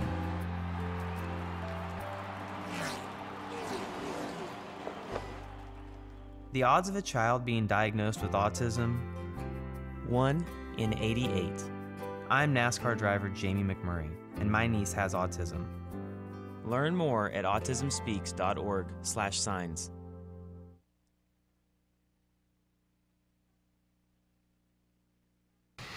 Welcome back to Autism Live. We're webcasting to you live from the Center for Autism and Related Disorders headquarters in Tarzana, California. And our topic this entire week is challenging behavior. We're really trying to focus in. And again, challenging behavior, pick what you want. This can be absolutely anything. We just heard somebody talking about slamming doors into walls. Echolalia can be challenging behavior. Toileting issues can be challenging behavior. Not going to bed and staying in bed. By the way, we're going to be talking about bedtime rituals and research around them tomorrow with Angela Persicki at 10:20. You're not going to want to miss that. It could be feeding issues, self-injurious behavior, biting, kicking, any kind of aggressive behavior towards anyone, challenging behavior. The list goes on and on and on. I want you to think about what kinds of challenging behavior your child is engaging in, because we're talking about the fact that if we use the right techniques, we can change these challenging behaviors. But right now I want to talk about one that we all frequently will mention because, man, it can put a crimp in your day, in your week, in your month, in your life, right? Tantrums.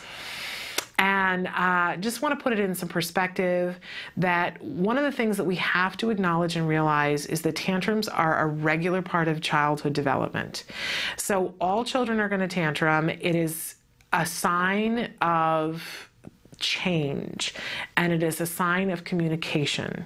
I always like to remind all of us, myself included, that the child came out into the world and had no means of communication. So the child cried and flailed their arms and legs to say, I am uncomfortable and I need something. And that went on for a very extended period of time, and it worked. The child cried, flailed their arms, we scooped the child up, we gave it attention. We stuck a a bottle in the baby's mouth. We checked it to see, are you hot? Are you cold? Do you need a diaper change?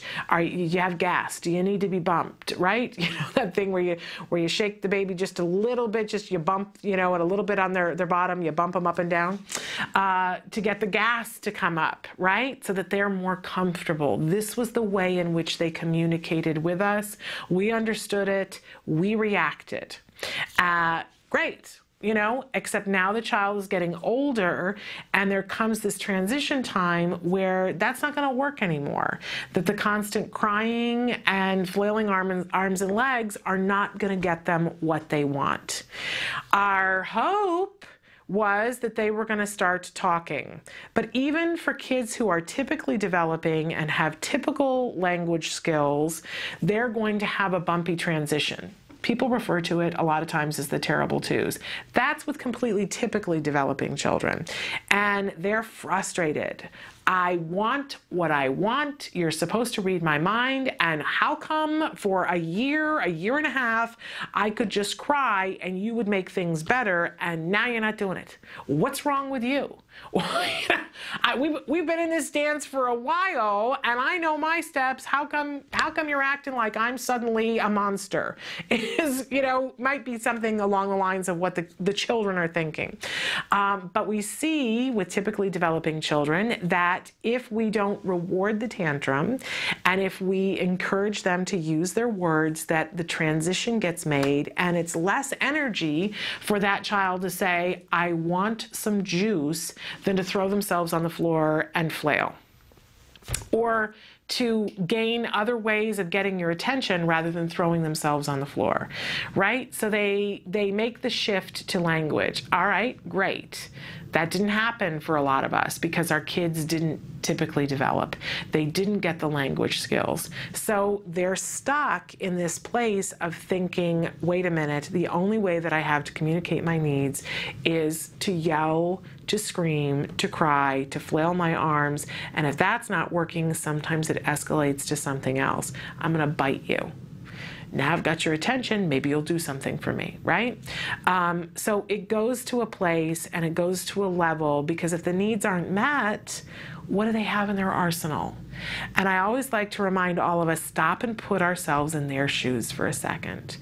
If you suddenly got picked up by somebody and put into a place that you were unfamiliar with people that you were unfamiliar with a language that you were unfamiliar with gestures that you were unfamiliar with, how many hours would it be before you had needs? You would need to go to the bathroom, you would need a drink, you might get hot, you might get cold, you might be anxious because you don't know what's happening. And how, with these people who speak another language, have a different gesture system than you have, how are you going to get your needs met? How long would it be before you resorted to aggression? How long would it be before you melted down onto the floor and started to cry because your needs weren't being met? I'm freely going to admit that it wouldn't take me long. And we see this all the time with people getting so frustrated when there's a language barrier, when someone speaks another language and they get frustrated. Well, I'm trying to make it clear. And we understand gestures a lot of times because we have such a global community. So put ourselves in our children's shoes and realize they're trying to communicate with us. I think that's the first step always when looking at a tantrum, is instead of getting emotionally involved in thinking, because a lot of times we will as autism parents, thinking, okay, it's happening again and this is the rest of my life, right? In some shape or form, that's the thought that comes up. I can't, this is the rest of my life. Dial that down and think to yourself, my child's communicating to me. I haven't done anything wrong. They haven't done anything wrong. This is their communication. What are they communicating to me? That thing that we were talking about, overcoming obstacles, what do you have that you can do right now? Now, there are some things that you can do once the tantrum has already started. There are some things that you can do to help yourself. There are other things that are counterproductive, right? Trying to teach your child in the moment, and believe me, I've done this. So I'm laughing, not at you, at me. The child starts to have the tantrum, and that's the moment when you want to have the conversation with them about self-regulation and how we don't get upset about these things and how there's a proper way and you need to use your words, not the most effective moment once the tantrum has already happened. It might work before the tantrum as you see them escalating up to the tantrum, but once they're in the full tantrum, I know when I'm mad, I don't want to be, having somebody talk to me about how I could change everything and talk to me about that beforehand, talk to me about that afterwards, but in the moment while I'm angry, not my finest moment, right? And not our kids' finest moment. So we don't want to be having that conversation while they're tantruming. Not going to be fruitful. We're just going to escalate it. We do want to, while they're having the tantrum, make sure that the area is cleared so that they can't hurt themselves, they can't hurt anybody else, and that the amount of destruction that they can do is greatly minimized or completely extinguished. My child was a swiper. That he got mad and you could see him ramp up to the tantrum and he would just clear a desk, clear a table, didn't matter if it was in a restaurant and there were 32 plates with expensive meals on them, whoosh, the arm would come. Or if I had a pile of papers that I was trying to get, to file for whatever autism thing, whoosh, the arm would come. And my husband and I got very adept at clearing the area. You start to recognize the symptoms of what's happening, and you're at the point where you go, not going to be able to catch it here. We got very good we had a tablecloth on the table because there was always a lot of things on the table, and I would pick up the tablecloth and just put it in the other room. Not acknowledge at all what was going on, but I would just pick it up and move it to the other room. We got very good at that so that nothing could get harmed and he couldn't get harmed.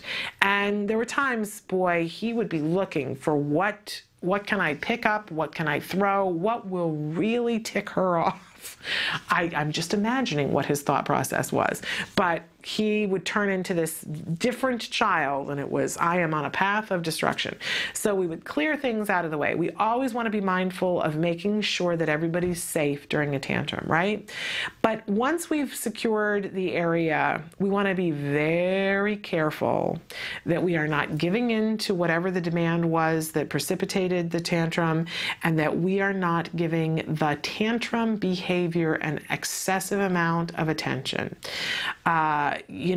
If the child tantrums and we're going, don't tantrum, or it's going to be okay, and we're giving attention, and there's the possibility that that's what they wanted. And if we do that, if this was an attention-driven tantrum and we give the attention, we're going to see more tantrums, and they're going to last longer, and they're going to be more frequent. We don't want to do that, right? Now, I'm not talking about ignoring the child. I'm talking about ignoring the behavior. Oh my gosh. What does that mean? It means you're in the room with the child and you're mindful of where they are. You're not necessarily making eye contact with the child. You're not talking to the child, but you're hyper aware of every breath they take, of every move they take. You're ready to block things. You're ready to move things. You're not ignoring the child. You're ignoring the behavior. The child who, I was listening to a teacher the other day who was talking about the child who sat in her classroom and did this the entire first day of school. And she was aware of, with this child, that there was attention that they wanted and how difficult it was to not say, stop that, right? But she knew it was attention driven, and so she said nothing. But she continued to talk to the child and give them assignments and tell them when they were doing a good job, because from time to time they would have to stop doing this to do the, and gave attention for proper things, but just didn't pay attention to this. And because it was attention driven, because that was the function of the behavior, and she already knew that, because it was attention driven, that behavior stopped because it didn't get any attention and the child wanted attention. When a tantrum is happening, in the moment, we don't know what the function of it is, but we want to be really careful about the attention that we give. And then when the tantrum is over, we want to be really careful that we give good attention to proper behavior. So there comes a moment when the child calms down, right? And once the child is calmed down, we can move on to other things. If you were about to serve a meal and the child throws the tantrum, and, in the tantrum, you're not offering them things, right? Because the behavior we don't want to reward. So if you were about to set dinner on the table and you said, we're gonna have dinner and we're having brisket, and the child doesn't like brisket, and the child starts to have a tantrum about the whole thing, and you're not paying attention to it, you continue to set the table if you're confident the child's not going to destroy the table, and eventually the child calms down, and when the child is calm, you're giving them attention and saying, oh, okay, let's have a seat at the table and have the brisket, and the child might have the tantrum again, and you're not giving it attention, but you're paying attention to the child. But eventually your child gets up at the table, and it may be that you're having brisket and corn on the cob, which you happen to know that your child loves corn on the cob. So when the child is calm and sitting in the chair, which is the proper behavior, even though it was preceded by a tantrum that was the biggest tantrum of all time, the child is now sitting calm and in the chair, and you're reacting to what's happening now, not what happened a minute ago. So the child's calm and in the chair, and you say, would you like to have some corn on the cob? And the child says, oh, and they're thrilled to have the corn on the cob. And you might feel like, oh, I just rewarded the tantrum. No, you're rewarding what's happening now. Really important that there be a couple of second difference and that the child's doing the proper thing, and you move on to something that's really reinforcing. But we're not reinforcing and saying to the child while they're tantruming on the floor because they didn't want the brisket, and saying, no, we're going to have corn on the cob too, because we don't want the child to mistake, oh, well, we're having corn on the cob because I threw the tantrum. We just want to be as clear as possible. As clear as we possibly can, so that it's crystal clear to them, and their receptive language and expressive language is probably something that we're working on. So we want to make it completely clear that behavior gets you nothing. Sitting in the chair nicely, even if while you're sitting there, that's going to get you the corn on the cob. Okay, so be very clear with consequences afterwards, and have no direct reward for the behavior that you're wanting to see go away. So those are things to do during the tantrum. What can we do to make tantrums go away? Well, one of the things that I talked about before is we got to figure out what the function of the tantrum is. And if your child is having regular tantrums, there is a function. There is some sort of payoff, and it does not make you a horrible person. Nobody's passing judgment on you, least of all me, because I've done this, inadvertently rewarded a tantrum. Didn't mean to, just didn't realize what the function was, and so I was paying it off. Oof, bad. So we're going to take a little bit of a break. We're going to come back and talk about how we can help the person who's going to come and find the function of the behavior to be able to do it quicker. So we're going to save time and save money. Stick with us. Just go like this. Can you see me? Puedes mirarme aquí? Okay. Hi, I'm Rebecca Ishida. Say hi, Ethan. My son was diagnosed with autism in November 2004. With Ethan, almost immediately, we noticed things that were troublesome, that he just didn't sleep. He would vomit in the crib. There were a lot of sensory issues. Then he'd have like 20 of the trains lined up, and if you came in and took one train out, just meltdown completely. Guttural instinct is to think that there's nothing wrong. Who wants to look at their child and go, there's something wrong with that child? You don't. You always want to see the best in your child. Will my kid be able to go to school? Will he interact with his peers? Will he be able to have a healthy relationship? Will he get married? I really thought that autism was like a death sentence. A lot of hope was given to me through CARD. This was my third agency, and the best agency we had. And there was no way in the world I was going to give up CARD because of the gains I saw Ethan was having. Yeah, you did it!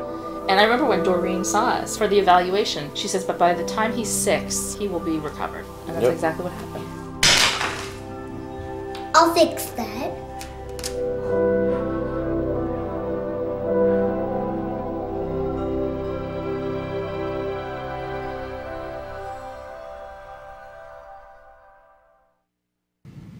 Welcome back to Autism Live. I'm Shannon Penrod, and we're talking about tantrums. We talked a little bit about, in the last segment, about what to do in the middle of a tantrum.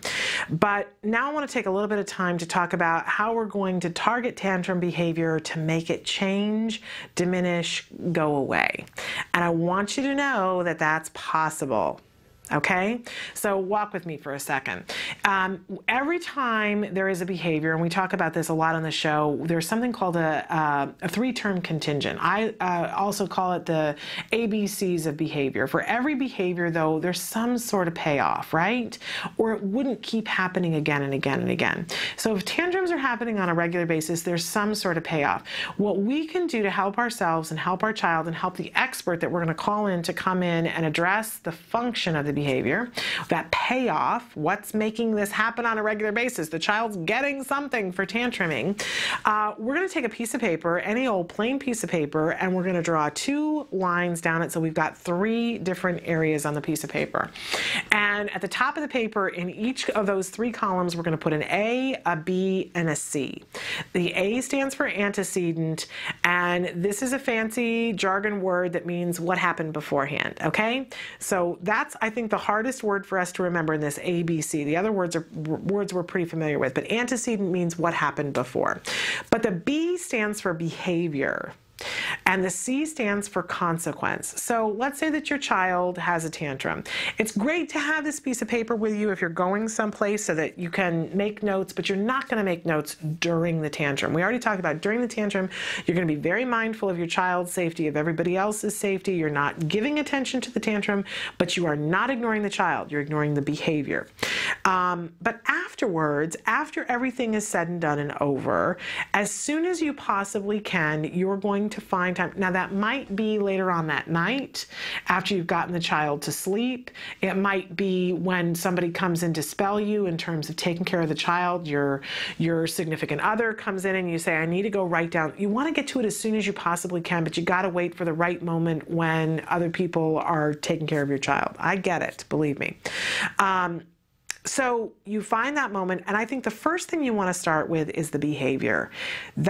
And while you're standing there and being mindful and not making eye contact with your child, be thinking about, okay, how would I describe this behavior? The therapist referred to it as the topography of the behavior. What does it look like? How long does it last? Is there kicking and flailing? Is there screaming? Is there biting? Is there swiping? What is happening? Describe in as much detail as you can. He's laying on the kitchen floor, he's banging his head against the kitchen floor, he's opening the cabinets, he's pulling the pans out, he's throwing things, he tried to bite the dog, whatever it is. Describe how long it lasted, and, did it have arcs and peaks to it? All tantrums look different, and it's really important to know what it actually was, because one tantrum is arching your back and throwing yourself on the floor and laying there and refusing to do anything else. Another tantrum is breaking everything you can get your hands on, right? Very different tantrums. So write a paragraph about what happened.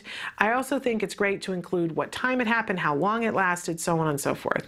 Then, because it's fresh in your mind, ask yourself, what happened after? Like, what did it look like when the tantrum wound down, and what happened right afterwards? And this is the part where I can tell you that sometimes in this moment when you have to think about what happened afterwards, it hits you and you go, oh, I think we might have rewarded that behavior. Forgive yourself. Forgive yourself. We've all done it. I myself have done it and probably continue to do it from time to time. We're human. All right, we're going to keep a sense of humor about it, but if we want to see progress on this behavior, it's important that we fess up and say, this is what happened. Whatever it is, no judgments at all. You get to be a person. So if the tantrum happened, and this is what I did the first time that I realized, oh my goodness, I think I might have rewarded this behavior. My child had banged his head against the kitchen floor, and I picked him up and cuddled him and rubbed his head and went and rocked him and gave him some juice. Yep, because he was injured and I felt bad, and so that was my reaction. And of course, I was seeing an increase in the challenging behavior. Do you think? Because it was great. And my child, somewhere in his head, he was like, well, all I have to do is go in and bang my head on the kitchen floor, and mom is going to be the most loving mom there is. And I'm going to get all the good things that I want. Take a breath, right? It's okay. Whatever it is, put down what the consequence was. If it's crystal clear already, it's going to make it that much easier, right? But sometimes it's not crystal clear to you, and you go, this is what happened, and I don't know why this behavior is continuing happening. Don't panic, but put down the consequences for it. Now, we've got the behavior, we've got the consequence. Go back, be a detective, and think, okay, so what was going on right before this tantrum happened? Did you make a demand on the child? It's the hardest part, and sometimes you got to piece things together, and you go, I don't know. I just like all of a sudden it just happened. I don't know. But write down where you were, what time it was, what you were doing, what had just happened directly before, and if you don't remember much, write down what you can remember. And then keep doing that. Make the call to the BCBA, the Board Certified Behavior Analyst, and say, you have experience with autism, you have experience with this kind of tantrum. Tell them what your expectations are. I need somebody to come in and find the function of this behavior and help me to devise a behavior intervention plan because I'm done with this. I'd like to move on. I've heard that I can move on, and that I want my child to move on. I want our life back. So, when are you coming, right? And I'm taking data on it, is what you tell the BCBA. And do take data on it. The BCBA is going to come to your house. They're going to talk about the data with you, and then they're going to observe your child. They're probably going to hope to catch your child in the middle of one of these tantrums. They may even say, we see that this happens on Tuesday afternoons. I'm going to come on Tuesday afternoon to see this for myself. But they're going to figure out what the function of the behavior is. Once they know what the function of the behavior is, it's the most important thing, then they're going to help you to devise a behavior intervention plan, and they're going to say to you, here's what I want you to be working on because this is going to replace this behavior. Here is what I want you to do because if there's an antecedent, that thing that happens before, like you're making a demand on the child, or that it's time to sit at the table, or it's time to sit and write, or use crayons, or whatever it is, we're going to change this about when we do it, because we're going to hope that that's going to change the behavior, and we're going to change the consequences. This is what we want you to do. If the tantrum does end up happening, here's how we want you to behave. Here's how we want you to deal with it. It's amazing.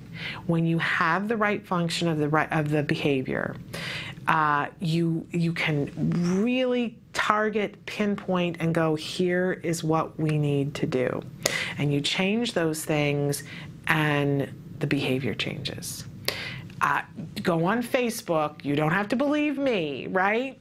But go on Facebook and look at the answers to the question of the day, because the question of the day was, what challenging behaviors have you been able to change with your child? And there's a whole host of them written there, people who are able to make the change. It can be done, and it can be done with tantrums. So check it out, and be looking to see who the BCBA is in your area that you want to have come and consult with you, and be a part of the team with them. Be a part of the team. All right, we got to take a break and bring in Nancy Alspaugh-Jackson so that we can do Let's Talk Autism with Shannon and Nancy. Stick with us. My wife, Lori, Francis, over 25 years ago. The idea was to help very young children with autism and other disabilities be able to learn how to functionally communicate, that is, interact with other people. There had been a lot of work on picture-based systems then, but they all involved teaching children to point to pictures. And a lot of children with autism would interact with a picture, but continue to ignore the people around them. So the simple idea in the beginning was to motivate the child to want something, figure out what does he really like. It could be something to eat, something to play with, something to do. And then teach him, instead of grabbing for that thing, pick up that one picture in front of you, hand it to the nice person next to you, and they'll give you what you want. And that was the very beginning of PECS. Everyone has that fear about either interfering with speech or blocking the development of speech using picture systems, PECS, or even sign language. The reality is people have looked for that problem for over 40 years, and no one has found any evidence of it. So when I speak to parents, I don't even wait for them to tell me what they're afraid of. I tell them I know what you're afraid of. But many other people have had the same fear. So we've looked for this very, very carefully. And the problem, especially in autism, is not that the child can't speak, is that he doesn't communicate. He doesn't interact with other people to get things done. We're often like furniture. So if I'm holding candy, great, I can take the candy out of your hand. But if the candy is on top of the table and I can't reach it, I'm just going to keep trying to climb on the table. I'm not going to turn to mom and look at her and look at the candy and point, or I'm just going to deal with that candy in and of itself. So the whole point about PECS is, no, people are important. You have to interact with people. Gives them lots of chances to then be near us, listen to what we're saying, practice making sounds, putting sounds together. There are a lot of skills that are needed to get speech going. It's not just one day the kid's going to look and say, thanks, Mom, you've been great. You know, it comes in really slowly for typically developing children. We don't think of it that way because we don't notice how much teaching we're doing with typical children. It seems natural. But research shows that by the time a typical child's about 2 years old, they've practiced using their voice about 1 million to 1.5 million times. That's a lot of work. So with PECS, especially for the younger children, we need to get that interaction going. Of course, we're going to work on everything that gets speech going. The reality is, though, some children never develop speech, and we don't know why. Anyone who guarantees that I'm going to make your non-speaking child talk in 6 months or a year, they're not being ethical because they cannot make that guarantee. We watched, over 80 children in the Delaware public school system learning PECS when they were younger than 5 years old, and the vast majority of them acquired speech. And the ones who were acquiring speech eventually developed just as much speech as the kids who had some speech coming in. They had the same kind of outcomes. Same number of kids went on to regular school who had a little bit of speech coming in versus had none and started on PECS. So again, learning to use PECS never interfered with acquiring speech or making that tremendous academic gain that a lot of us would like to look. And in the meantime, when you get the functional communication skills going, the payoff is that you get less challenging behavior and the ability to work on more things, right? Yes, I mean, that's been like a freebie. Yeah. Obviously we need to sometimes do a functional assessment to figure out why is he doing that. But there's also studies showing that just teaching functional communication with PECS leads to improved performance. It's not magic. Doesn't happen for everything. It feels magic to parents. Oh, it does. And it feels that way. Hey, it doesn't hurt as much either. Right. We know everybody likes technology, and technology can be beneficial. So everybody wants an iPad. It's really cool. The risk, of course, is that some children with autism will learn how to play with an iPad and then be more isolated. So our concern is to make sure that any kind of app for an iPad uses the same principles that we've built into PECS. So the first app that we have for an iPad that's going to come out this summer is just designed to help with discrimination. It will not be a full communication system, but sometimes children have trouble with choosing an apple versus sock. And one of the critical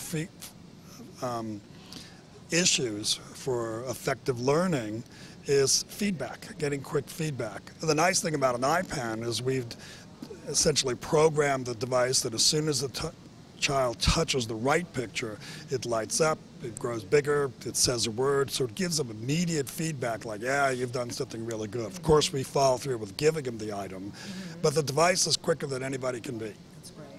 So then probably in the fall sometime we'll come up with an app that it's more comprehensive, but it's really designed for children who already have some sentence structure and beyond.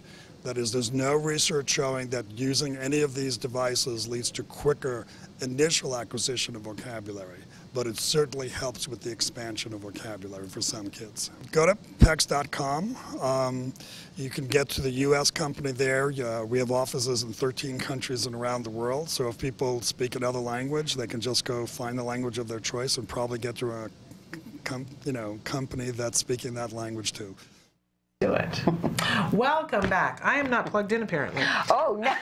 So I didn't know we were coming back. I know. And we have kind of a new set here, so I don't really know which camera I'm on. Emily, am I on? I think you're in the middle one. I'm on the middle one. I think we're both on the Okay, middle yes. one right Everything's been changed around here in the studio. So. I said on Monday, I said, you know how when you move into a new house and you don't know where the light switches are? And you don't know where, you don't know where I've had 2 days jump on you. But welcome, everybody, to Let's Talk Autism with Shannon and Nancy. We're a little discombobulated.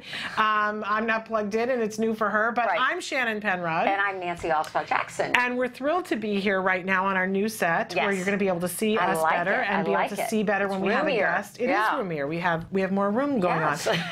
But I'm so thrilled that you're here. I'm always thrilled when you join us here, and we've got a lot of exciting things to talk about, especially a bunch of stuff happening in the news that's interesting and controversial and newsworthy, shall I say. Yes, let's jump right in. The first thing we want to talk about is, to me, it was sort of well, of course, you know, and we know this, but I think it's great to see it actually proven, and that is that pets promote social behavior in children with autism, and I think that's something that those of us that, there's my camera, those of us that have pets and children on the spectrum do know, and many, you know, at ACT Today, Autism Care and Treatment Today, we do have we do give grants for assistance dogs and for equine therapy and various things. It's, in some cases, it is actually miraculous what a dog can do for a child.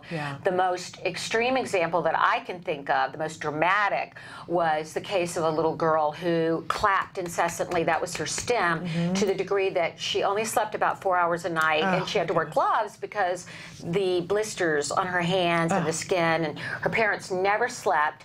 Well, at Arizona Goldens, we've had Brian on from there, and we provided some dogs from Arizona Goldens for children around the country through grants.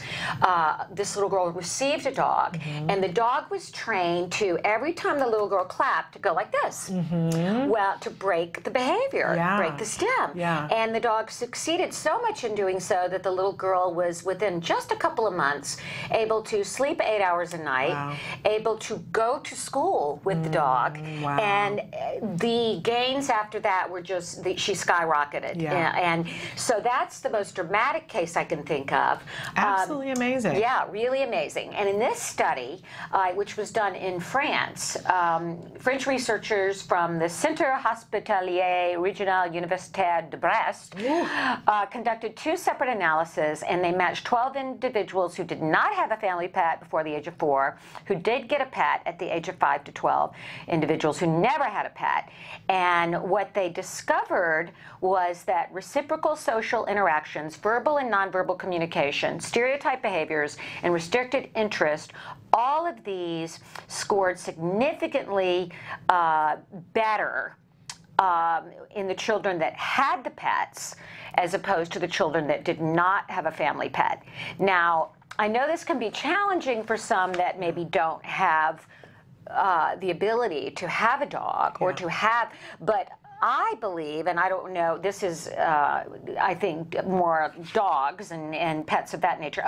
Oh, dogs, cats, and 1 hamster and 1 rabbit. There you go. So I think even fish, I noticed with Wyatt, we're lucky that we live on a little ranch, and I say little. Our house is a little ranch house in Hidden Hills, California, but we live on an acre. You've been there. It's beautiful. And we have, I was very much into horses my whole life. We have 2 big horses, and we have 1 mini, our little mini moon. So we have Big Moon, Addison, Mini Moon, and then we have 3 dogs. And I brought Emily a picture of our rescue dog, Wyatt, with our rescue dog, who is named Casey. Emily, do you have? Okay, there Wyatt is with Casey. I think he's giving her a dental exam there. He loves to, and this dog, there we go. I keep telling him, don't let her kiss you on the mouth. Don't let her kiss you on the mouth. But he loves for that dog to kiss him on the mouth. But can you see the love between this child and the dog? I mean, it's amazing. I have to tell you that he loves his dog so much, and he's so proud of them. He tells everybody, I have 3 dogs. And when they ask him what kind, he'll say a rescue dog, which is a mutt, Casey. Right. A Jack Russell, who is 15, that's BG, or baby girl. And then we have Hunt, who is what I call a Lab Bernese. He's part Lab, part Bernese mountain dog. And I really believe that the 3 dogs have brought so much out in Wyatt. First of all, showing him responsibility. He walks them several times a week. He feeds them every morning. The horses have given us, and I know that's a luxury, not everybody can have horses, but we've also had a lot of play dates where children come to the house and get to ride, and it's kind of made Wyatt the cool kid. That's a wonderful thing. And one of the horses is what we say dead broke. He says that's a good thing. That means that he doesn't jump or scare easily. And when I put a child, any child, say a child with autism, Down syndrome, cerebral palsy, on his back, he is a lamb. And I lead the children around this area we have. And that's what we do generally for birthday parties and play dates. We'll do a little riding. And I'm convinced it's miraculous. That's great. So whether you can do it with a goldfish or a turtle. That's what we had to do for a lot of years. A goldfish. So what about Jeb now? He has a dog now. Okay, and what's the dog's name? The dog is Daisy, and we talked a little bit about on the show that we rescued her, and so we didn't get a therapy dog. I had talked about that for years, but we didn't get one. We rescued Daisy, and Daisy is wonderful when it's just us, when anybody else. Daisy has issues. Yeah, so does all of my dogs do. Daisy needed to go through behavior modification. Yes, all of my dogs are neurotic. Daisy had to go away to boot camp because she would turn into Cujo. Right. And we're working, but it has been great for Jem, and for the years that we were in teeny tiny little condos where we bump into each other, eventually what we did around the age of 4 was that he got a goldfish. We started with one goldfish that we got at the autism walk, and that made a difference. So you don't have to do this on a huge scale, but it is a responsibility thing, and it is beneficial for the children, and it is something that builds social skills. It does. It's very reinforcing to them, so a really important thing. Whether you do it big or whether you do it small, it's an important aspect, and now we have a study that says that it is something really beneficial. It says that the authors concluded that, in 2 categories, the children scored significantly higher than the ones without pets, offering to share and offering to comfort. The authors concluded that in individuals with autism, pet arrival in the family setting brings about changes in specific aspects of their socio-emotional development. So this is really just a good thing. So we encourage you, whatever you can get. I mean, Wyatt even loves to go get ladybugs. There's a gardening place where you can get ladybugs and let them loose in the yard. It just really shows them about other creatures and empathy. So we're blessed to have 6 pets. That's wonderful. And that's wonderful. I'm very grateful. I think it's reinforcing and calming for everybody in the family too. So lots of benefits. We got to get Jim over to ride Big Moon. He'll be amazed. He'll love that. But there are a lot of other things that have been happening in the news too. And one of the things that we had prepared to talk to you about, there's a controversial new Down syndrome testing that has gotten a Swiss go-ahead. That it's a prenatal test. It is available for Down syndrome. It's developed by the life sciences company Life Codex.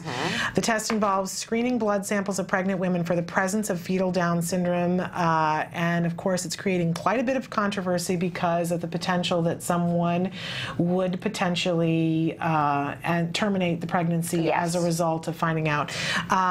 They are saying that it is a risk-free test. I know that in our country there have been tests that you can, it helps to predict. It doesn't say definitively. Amniocentesis. And then it carries some risks. Right. Amniocentesis generally will tell whether a child, whether the fetus has Downs.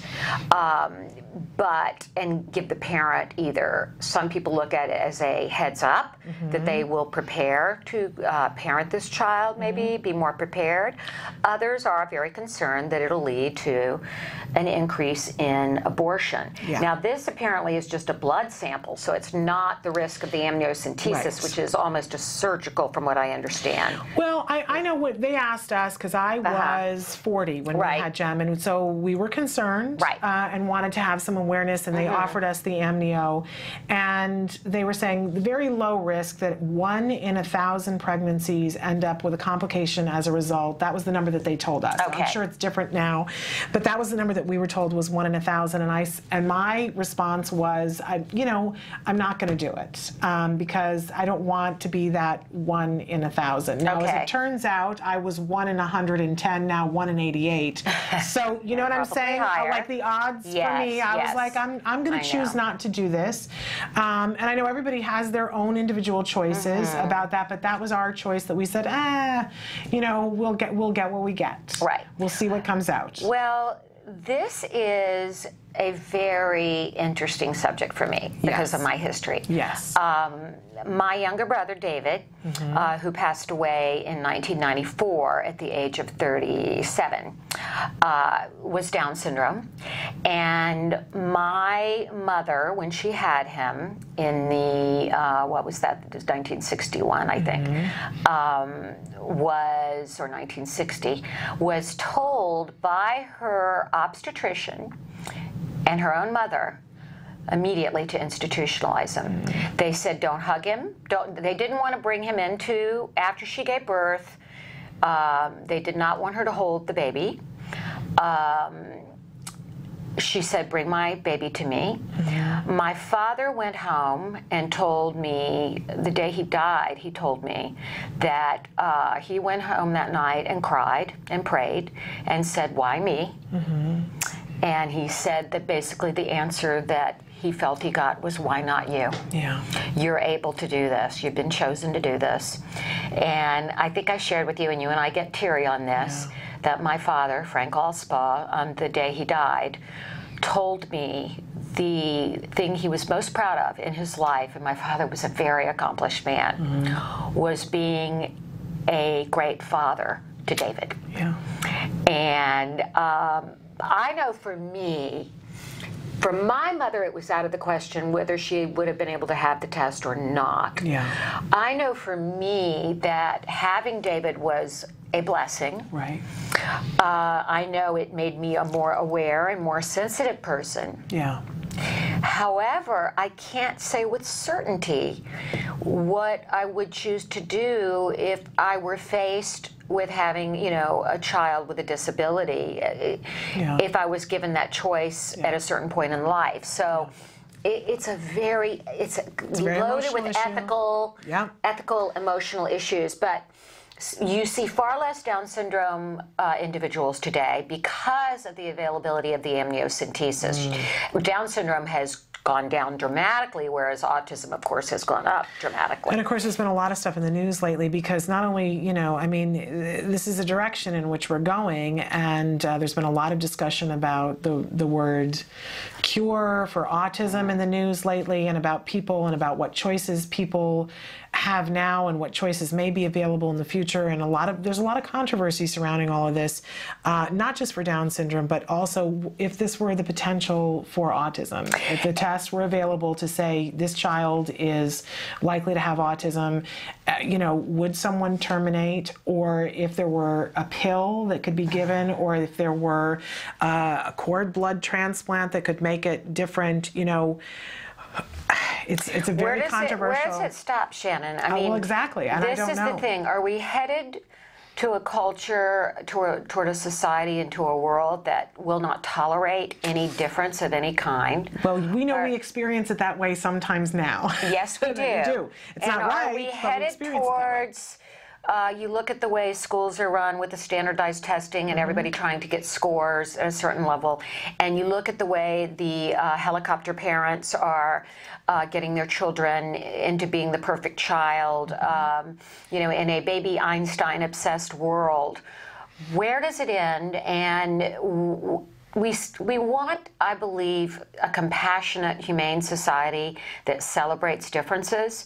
And if we can start predicting anything that parents don't want, Are we headed towards the creation of a Stepford child? That it concerns me greatly. These are all questions that everybody's asking, and but it presents interesting arguments that are ethical arguments that we're going to see unfold as the time goes on. And it says the International Federation of Down Syndrome Organizations highly opposes the availability of this new test. The Federation, which represents 30 associations in 16 countries, argues that this testing does not protect the right to life of individuals with Down syndrome. And having known not only my brother, but many, many individuals with Down syndrome, and what joy and what a great contribution as human beings those children, those individuals make to our world. What a sad what a sad world that would be.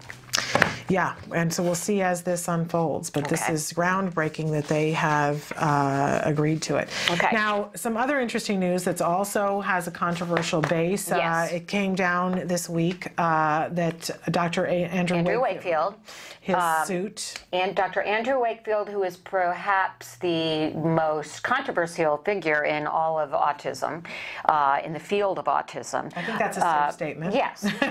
Dr. Andrew Wakefield, in case you don't know, was the controversial British gastroenterologist who conducted a study which was published in The Lancet, which is a British publication, that linked the possibility of the mumps, measles, and rubella vaccine to gastrointestinal issues and autism.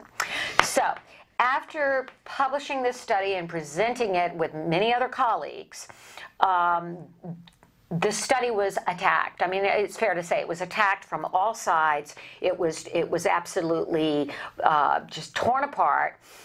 It was determined, the Lancet retracted the study and said that they did not stand by the study. Then a journalist named Brian Deere really took it on as sort of his life's work to go after Wakefield and poke holes in it and say he not only did not do the study under the correct medical standards, but that he lied and did things for his own good. And so Dr. Wakefield has a libel action suit. He filed a libel action suit against the British Medical Journal, and he filed it in Texas, where he was living at the time, where he's been living since he was basically run out of England and stripped of his medical license. He was down in Austin, Texas. He was working at Thoughtful House for a period of time, a center for children with autism, and then he filed the suit, and it was thrown out by the Texas court. Right. Okay? So, which does not mean he will continue to file a defamation suit against the BMJ. I filled in for your radio show a week ago Monday, and I interviewed Dr. Wakefield for the hour. It's a very interesting interview. It was really interesting to me because, as I said to him at the top, regardless of my stance on the issue, what I wanted to do in that hour was really get a thorough hour of the facts and what happened, and then how he looks in retrospect on all of these occurrences. The BMJ not standing by him, the journal called his study an elaborate fraud, how he was stripped of his medical license, was forced to come to America to practice medicine, and where he stands now. And it was really an interesting conversation, because the one thing that people don't seem to hear is that Dr. Wakefield is always careful to say, I never said that vaccines cause autism. Yeah. I said that there is a possibility, these were cases where the gastrointestinal issues and the onset of autism had a connection with the MMR.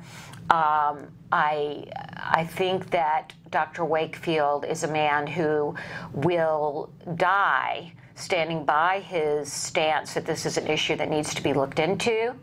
And if nothing else, I respect the fact that the man is standing by his beliefs, and it'll be interesting to say maybe, 50 years, 100 years from now, what the books will say on this. It'll be really interesting, and it is, and we wanted to talk about it today because it is newsworthy that this controversy goes on and that this most recent action, the libel suit, has been thrown out. That doesn't mean it's the end of it. It doesn't. He plans to. I asked him about that. He said he plans to file the suit again. But the reason it was thrown out was not because it was not with merit. The wrong place for the British. They could not rule on something that applied to British individuals. Right, no authority. Texas has no authority over British people. So we'll see what happens. And he continues to have detractors and strong supporters, let it be said, in the autism world that stand by him. So it's interesting, and I'm sure all of you at home have your own opinion. And it's ongoing. It's ongoing. So there we go. Now, our last story, because then we have Misty Mackey with us, and she's an insurance, somebody who knows a great deal about insurance, and we want her to clarify some things that are happening in the world of insurance. But our last story is super important. We have a mom who is Karen Corby, her son, Paul Corby. I don't know why I don't have that sheet. Oh, here it is. Here it is. Okay.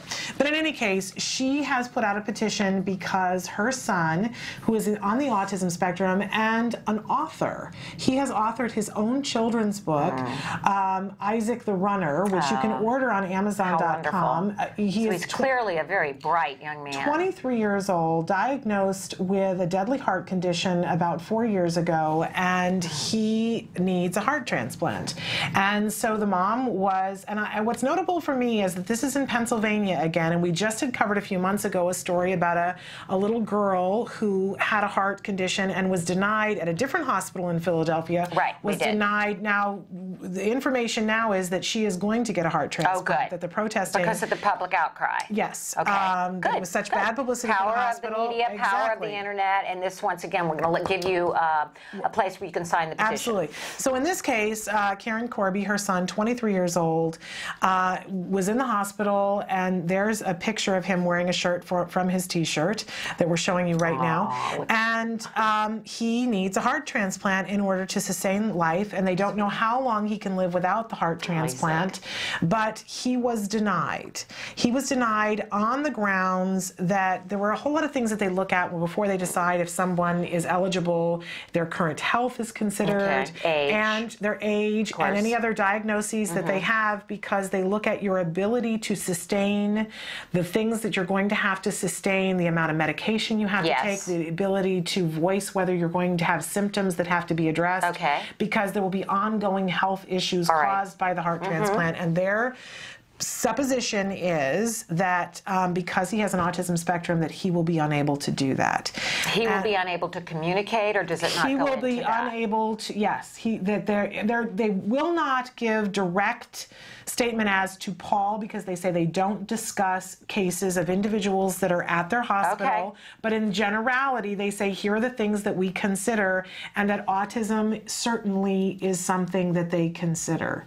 That was, what one of the representatives for the hospital said. So this mom, who we just have to, you want to talk warrior mom? Warrior mom. Because I want to get her on the show. I know you reached out to her. I've been trying to call her, and she's very busy in the news cycle, because a lot of people are trying to talk to her, but she is one serious warrior mom who's not going down without a fight.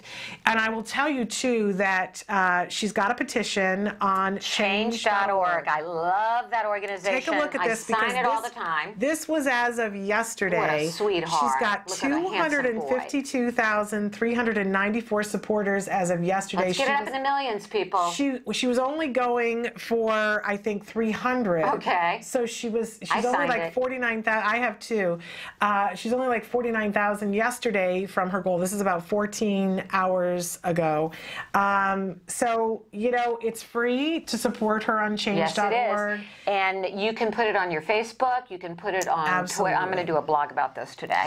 But I love what she said, because what they do on change.org is they have you write first person about what's happening. Yes. And she says, my son will die without a heart transplant, but the hospital says he can't have one because he's autistic.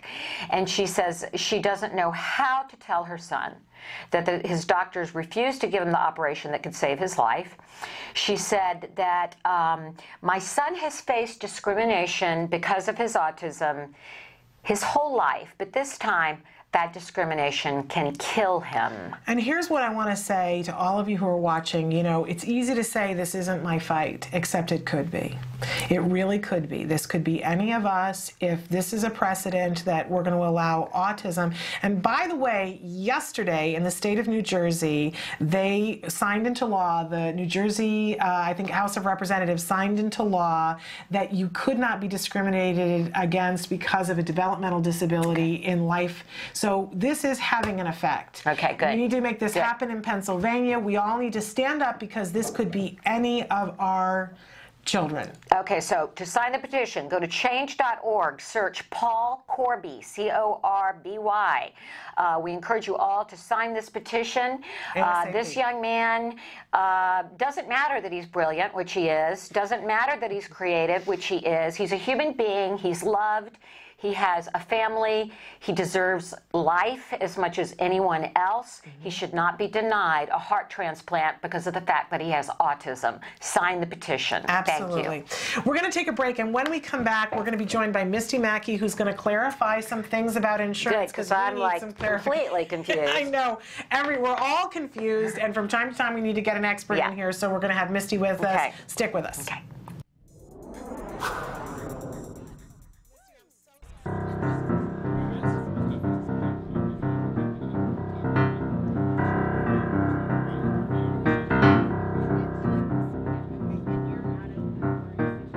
Today has partnered with Cox Communications to bring Inclusion Films to San Diego. Led by Joey Travolta, Inclusion Films teaches filmmaking to developmentally disabled children. It's a practical film camp where we take them through the process of making a film.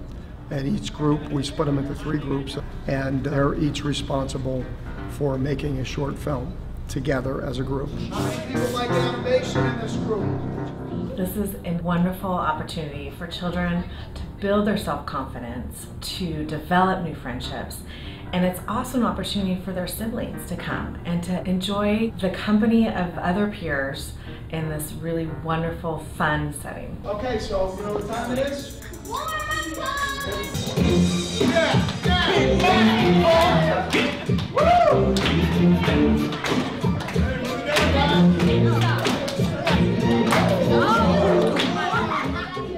Cox Communications has years of supporting the community. We believe in giving back to the communities we serve, and military, youth, and education are our 3 pillars. And so this really matched up with everything that we're about and what we're trying to do to give back to the San Diego community.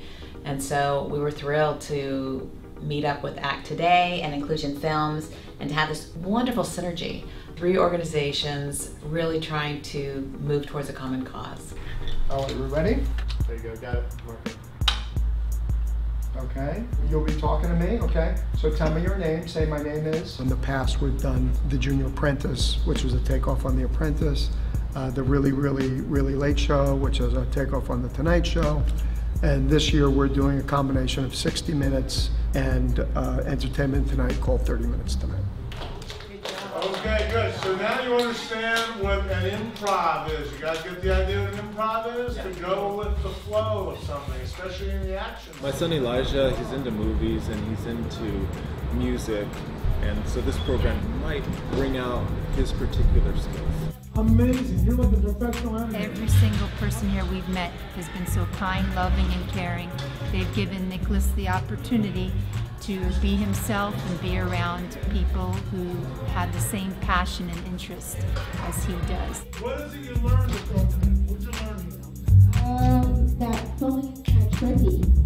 It was really nice to know how much they were enjoying this camp, and they're with people who are supporting them and are making them feel great about themselves and their differences and their similarities. And I get two kids that are working together and apart and together and apart, so it's an interrelationship as well as a camp and a learning experience. Everything that goes into the process of making a film goes into everyday life. So they're learning life skills, they're learning to collaborate. And when they collaborate, they come up with a product that everybody can see they're a part of something. They become a community, they become a family. When you make a film, you really become a family. Are we having fun at film camp? Yeah! You know, we are close to Hollywood. Yes. And Hollywood is always looking for young talent like this. Autism is an epidemic, and it is not going to get any better anytime soon. Families are struggling to pay the bills, to put food on their table, let alone provide services for their children. And ACT Today is a vehicle of support for these families by helping them get access to life supports that they couldn't otherwise have. My experience in film camp has been great, and I just really love how all you guys decided to bring us together. What I learned here, I learned to animate, how to operate the platform. I learned about the animation and filming and making friends. Making new friends and acting. Meeting new friends. You can be anything you want to be. Welcome back to Let's Talk Autism with Shannon and Nancy. We're joined right now by the fabulous Misty Mackey. I'm so thrilled that you could be with us, Misty. You are somebody who knows a great deal about insurance. Tell us why. What is your job title here? I'm the insurance coordinator here at the Center for Autism and Related Disorders. And lucky you. I know you guys are inundated with work right now because a lot has changed in the last couple of months. For those of you who aren't in the state of California, California has enacted insurance reform that took place on July 1st. So here we are in the end of August. It's brand new, it's still bumpy, and lots of things are being worked out. And we asked you to come in, Misty, because the California Department of Insurance this last week issued this wonderful, colorful thing called a consumer alert. Yeah. And Nancy and I sat here last Wednesday, and we both had gotten this in our email. We opened it up, and it has an opening paragraph, but then it says, your rights to autism treatment, and I'm going to read the sentence that we got all excited. We're jumping by the desk and so excited, calling especially people. this headline, new law reconfirms health insurance must cover autism treatment. Yeah, we saw health insurance. Now they say this blanket, like all health insurance. But here's the one that tripped us up. Under the first bullet point, it says every health insurance contract that provides hospital, medical, or surgical benefits must also provide coverage for behavioral health treatment for pervasive developmental disorder or autism. And it includes ABA in that in the ongoing sentences.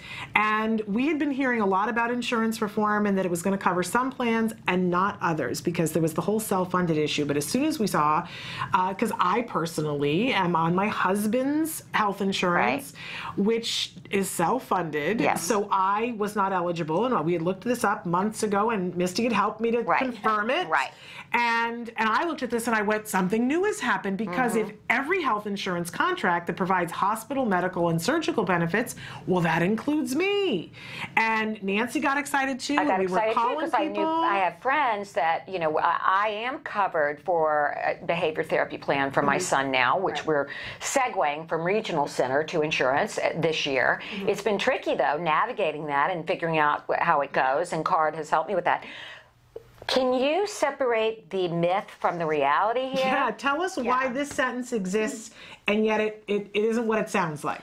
Well, it's a little bit misleading the way that he worded it to any lay person, because what it makes it sound like is exactly what you guys thought immediately, was that any health insurance has to cover it. I have a self-funded health insurance. You don't, though. Health insurance that's self-funded is not really insurance. It's an employer-funded health care plan, but it's not insurance. What that means is that all of the funds come directly from the employer's bank account. It's not funded by an insurance company, and it's not governed by state law. So, so even though we call it insurance, it is a huge. So even though we call it insurance, it isn't actually insurance when it's self-funded. Exactly, and it looks like insurance because you get your card, and it's from Cigna or Anthem Blue Blue Cross or any of those things. And you would think it was insurance. Right. But those insurance companies provide administrative services only. So it's not insurance. All they do is the claims processing or the authorizations and things like that on behalf of the company. But the company itself is the one who's funding it. So it's not insurance. It's a healthcare plan, but it's not an insurance plan. Okay, So big distinction. It walks like a duck, it quacks like a duck, but it's not a duck. It's not a duck. It's a goose. And this was one of the reasons why we had her come in, because I think a lot of people jumped to the wrong conclusion. Of course they did. I mean, we consider ourselves smart, educated people, and we jumped to that conclusion. Right. I did not know that because it's self-funded, that insurance isn't what it actually is. Why would you? I mean, if you don't deal with insurance every single day, you would know that. It's a very misleading alert. It's not wrong in what it says. Right. It's not wrong. But if you don't have misleading. information to the jargon of insurance, right? So there's more jargon we have to learn, Misty. It's true. Now, the what? Insurance jargon of the day. I guess so. What can parents do to find out if their child is covered under their existing insurance? Under the actual insurance policy? Yes. They can call the number on the back of their ID card. Okay. They should be able to find out that way. If their plan is not self-funded and it's done in the state of California, there's a really good chance that they've got coverage. Individual plans in California cover it. Even small group plans cover it. And a lot of self-funded employers, we have a lot in Silicon Valley, for example, in California, that are these large tech companies. Right. They're self-funded, but they've chosen to offer this benefit to their employees. Okay. So there's nothing stopping them from doing it. Do you think they'll be able to get through to the insurance companies? Because one of the things that I've been very frustrated with in the past is actually trying to reach a person, a human being that can, So what would your advice be to parents that are listening to this webcast if they want to find out? Call the insurance company, number one, the number on the back of the card. Another easy way would be to go to your human resources department. Okay. The people who do the benefits, they should know whether or not your plan is self-funded. Okay. So if your plan is not self-funded, you've got a really good shot of being covered for ABA therapy. And be persistent, right? Be persistent. Keep calling. That's exactly what it takes with insurance. It does. You have to keep calling, and that's really, it prepares you for the journey as a parent of a child with autism, because you have to keep calling everywhere, in my experience. You have to keep calling regional center. You have to keep calling your ABA provider. You have to keep calling your school. You have to keep calling everybody. Be persistent. But I will say on this consumer alert that it does say a couple of different places that you can also call for questions. And see if you can get them to help you. And I think, Emily, we have one of those that we can put up, one of the different places that it's www.insurance.ca.gov, and then there's a whole lot of stuff that comes out. Keep that up for just a little bit, Emily, so everybody can write that down. They can go there on the website.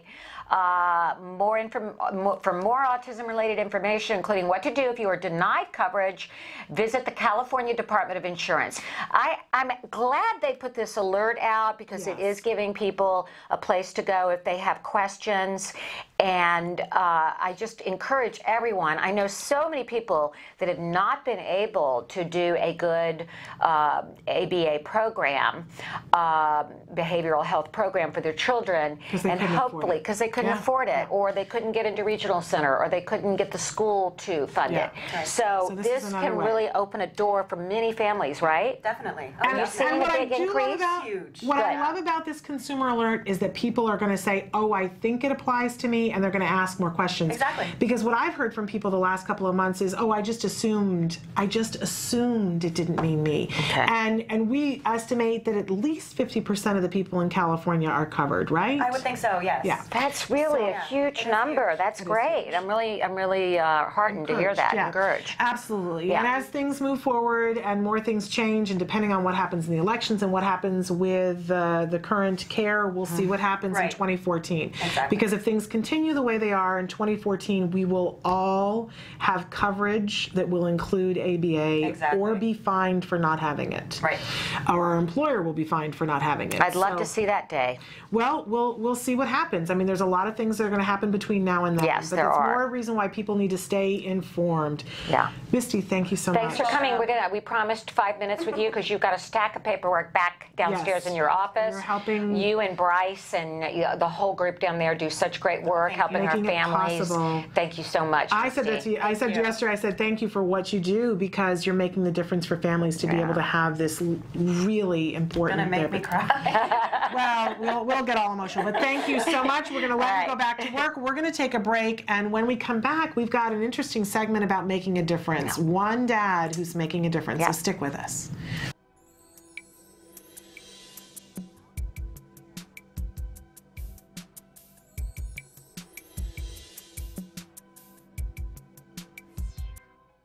I'm Adele Nadowski, Director and Co-Creator of Skills. CARD eLearning is an online tool that has been developed by the Center for Autism and Related Disorders. CARD eLearning is the training that is delivered to the ABA therapists at CARD to train them on the principles of applied behavior analysis and to equip them with the knowledge they need to essentially deliver the ABA-based techniques during their therapy with the children that they work with.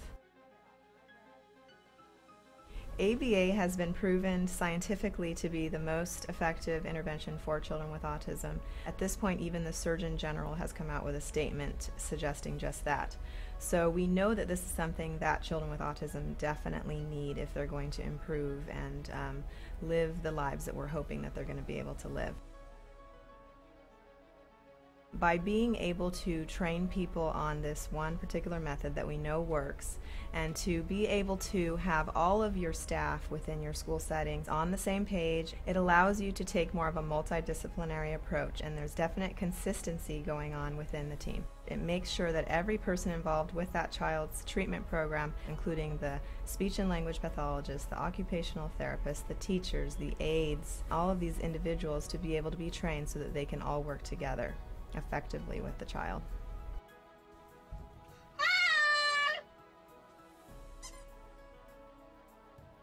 Parents that are using CARD eLearning can use it either to train themselves, and then after having done that, they can implement different techniques with their child in order to teach new skills. But oftentimes parents might also be working either with an ABA provider, with a school, or they may have even hired their own therapist to deliver the intervention techniques. So CARD eLearning can be used either to collaborate with your school.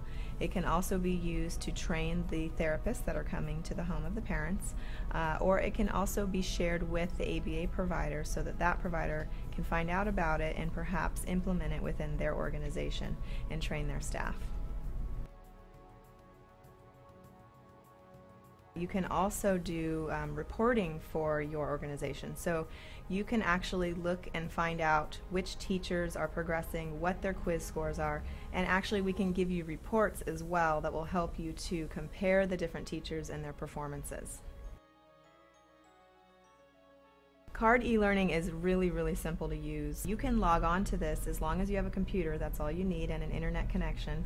And you can work on it any time of the day, anywhere that you're at. When you log on, you realize that right away. First of all, on the top of the page, there's a navigational tutorial. It's a how to use this page button. Simply by watching that video, it'll all kind of unfold in front of you, and it becomes extremely self-explanatory. CARD eLearning has 9 modules, and you can basically go through those at your own pace. You're going to be watching videos that are kind of like a storyboard with narration, but in addition to that, there's many different video clips of therapists actually implementing the techniques that are being described within the storyboard that you can also watch. And then of course you're able to pause, you're able to type notes right directly underneath the video that you're watching. You can save your notes, you can review them, and between each module you do take a quiz. And once you pass that quiz, you can go on to the next module. And then after you complete all of them, you have a final exam. And by completing the final exam and passing with a score of 85% or better, you will be given a certificate of completion. Let me show you how easy it is to use CARD eLearning. Welcome back to Let's Talk Autism with Shannon and Nancy. We've got a couple of things to talk about that are really fun and exciting, I think. Yes, we do. We do. We always like to talk about people making a difference. You know, people out there just like you that maybe they don't run an organization or they're not a celebrity, but they want to help people. They want to help those who are struggling to get treatment for or care for for Autism, and at ACT Today, we encourage everyone to do that. We have a campaign called ACT Across America, and we ask individuals to do anything from have your kids have a lemonade stand or a bake sale, do a fundraiser at your church or your school. And we were contacted by a dad named Bill Henson, and he is raising money to provide iPads. He wanted to raise money specifically for iPads, and we have a special assisted technology fund at ACT Today. And so he asked, he's got 55 days left in the campaign. He is quite a bit below his goal, which is $67,000. Now that's a big goal. Is a big goal. That's but a big goal. I love shoot for the stars, man. But a man's reach should exceed his grasp, or what's a heaven for? There you It's go. Robert Browning. So there you go. The goal is $67,000 to contribute. Emily, do you have an address you can put up on the screen? I believe we have. We have one here on the paper. www.indiegogo.com/iPads for Autism. That is www.indiegogo.com/iPads for Autism. And you can also, you can promote the campaign on Facebook and Twitter.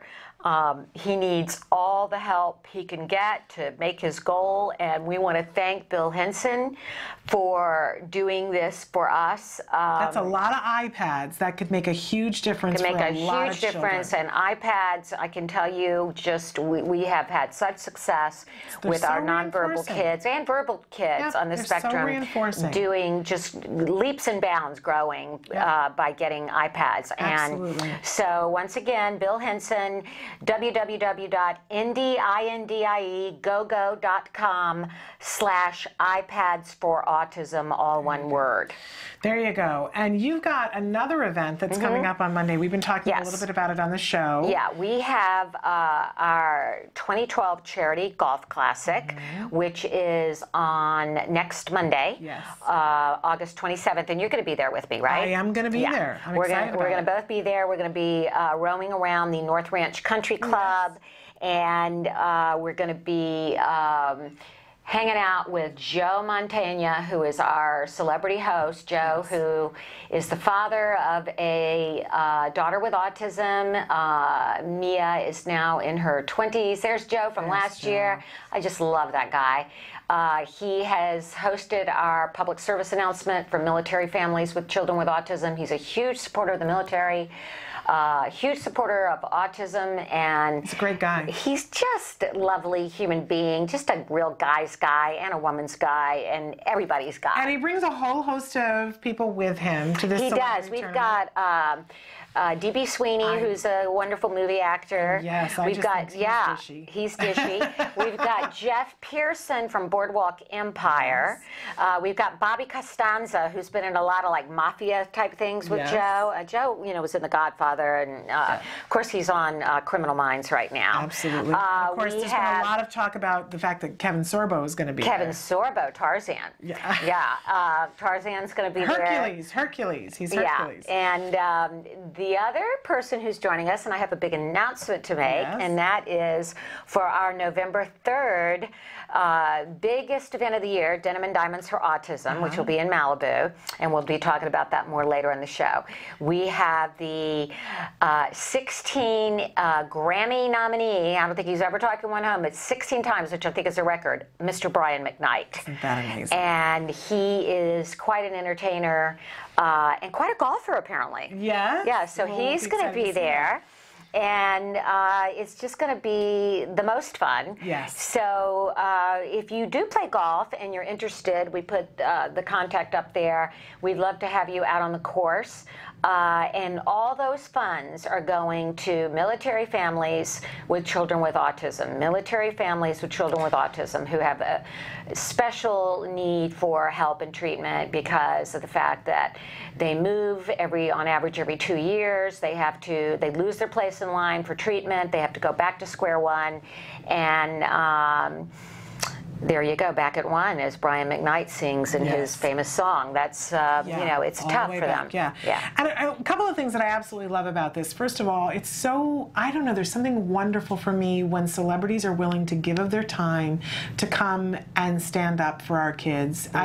There's just something about that feels wonderful. You know, you and I have talked to Holly Robinson Pete about that. We've talked to Gary Cole. We've talked to Joe about all of that.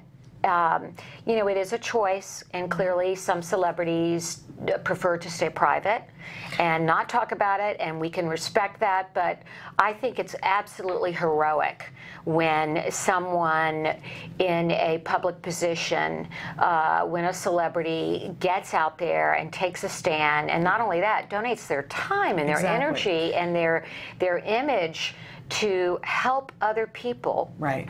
We should be clear, though, and clarify that, for instance, Joe, he, you know, has a child on the autism spectrum, but all those celebrities that we mentioned do not. Right. They're coming to support. To support Joe and what he's doing. Exactly. And, and I think it's amazing when people come forward, you know, and say, I'm willing to give up my time.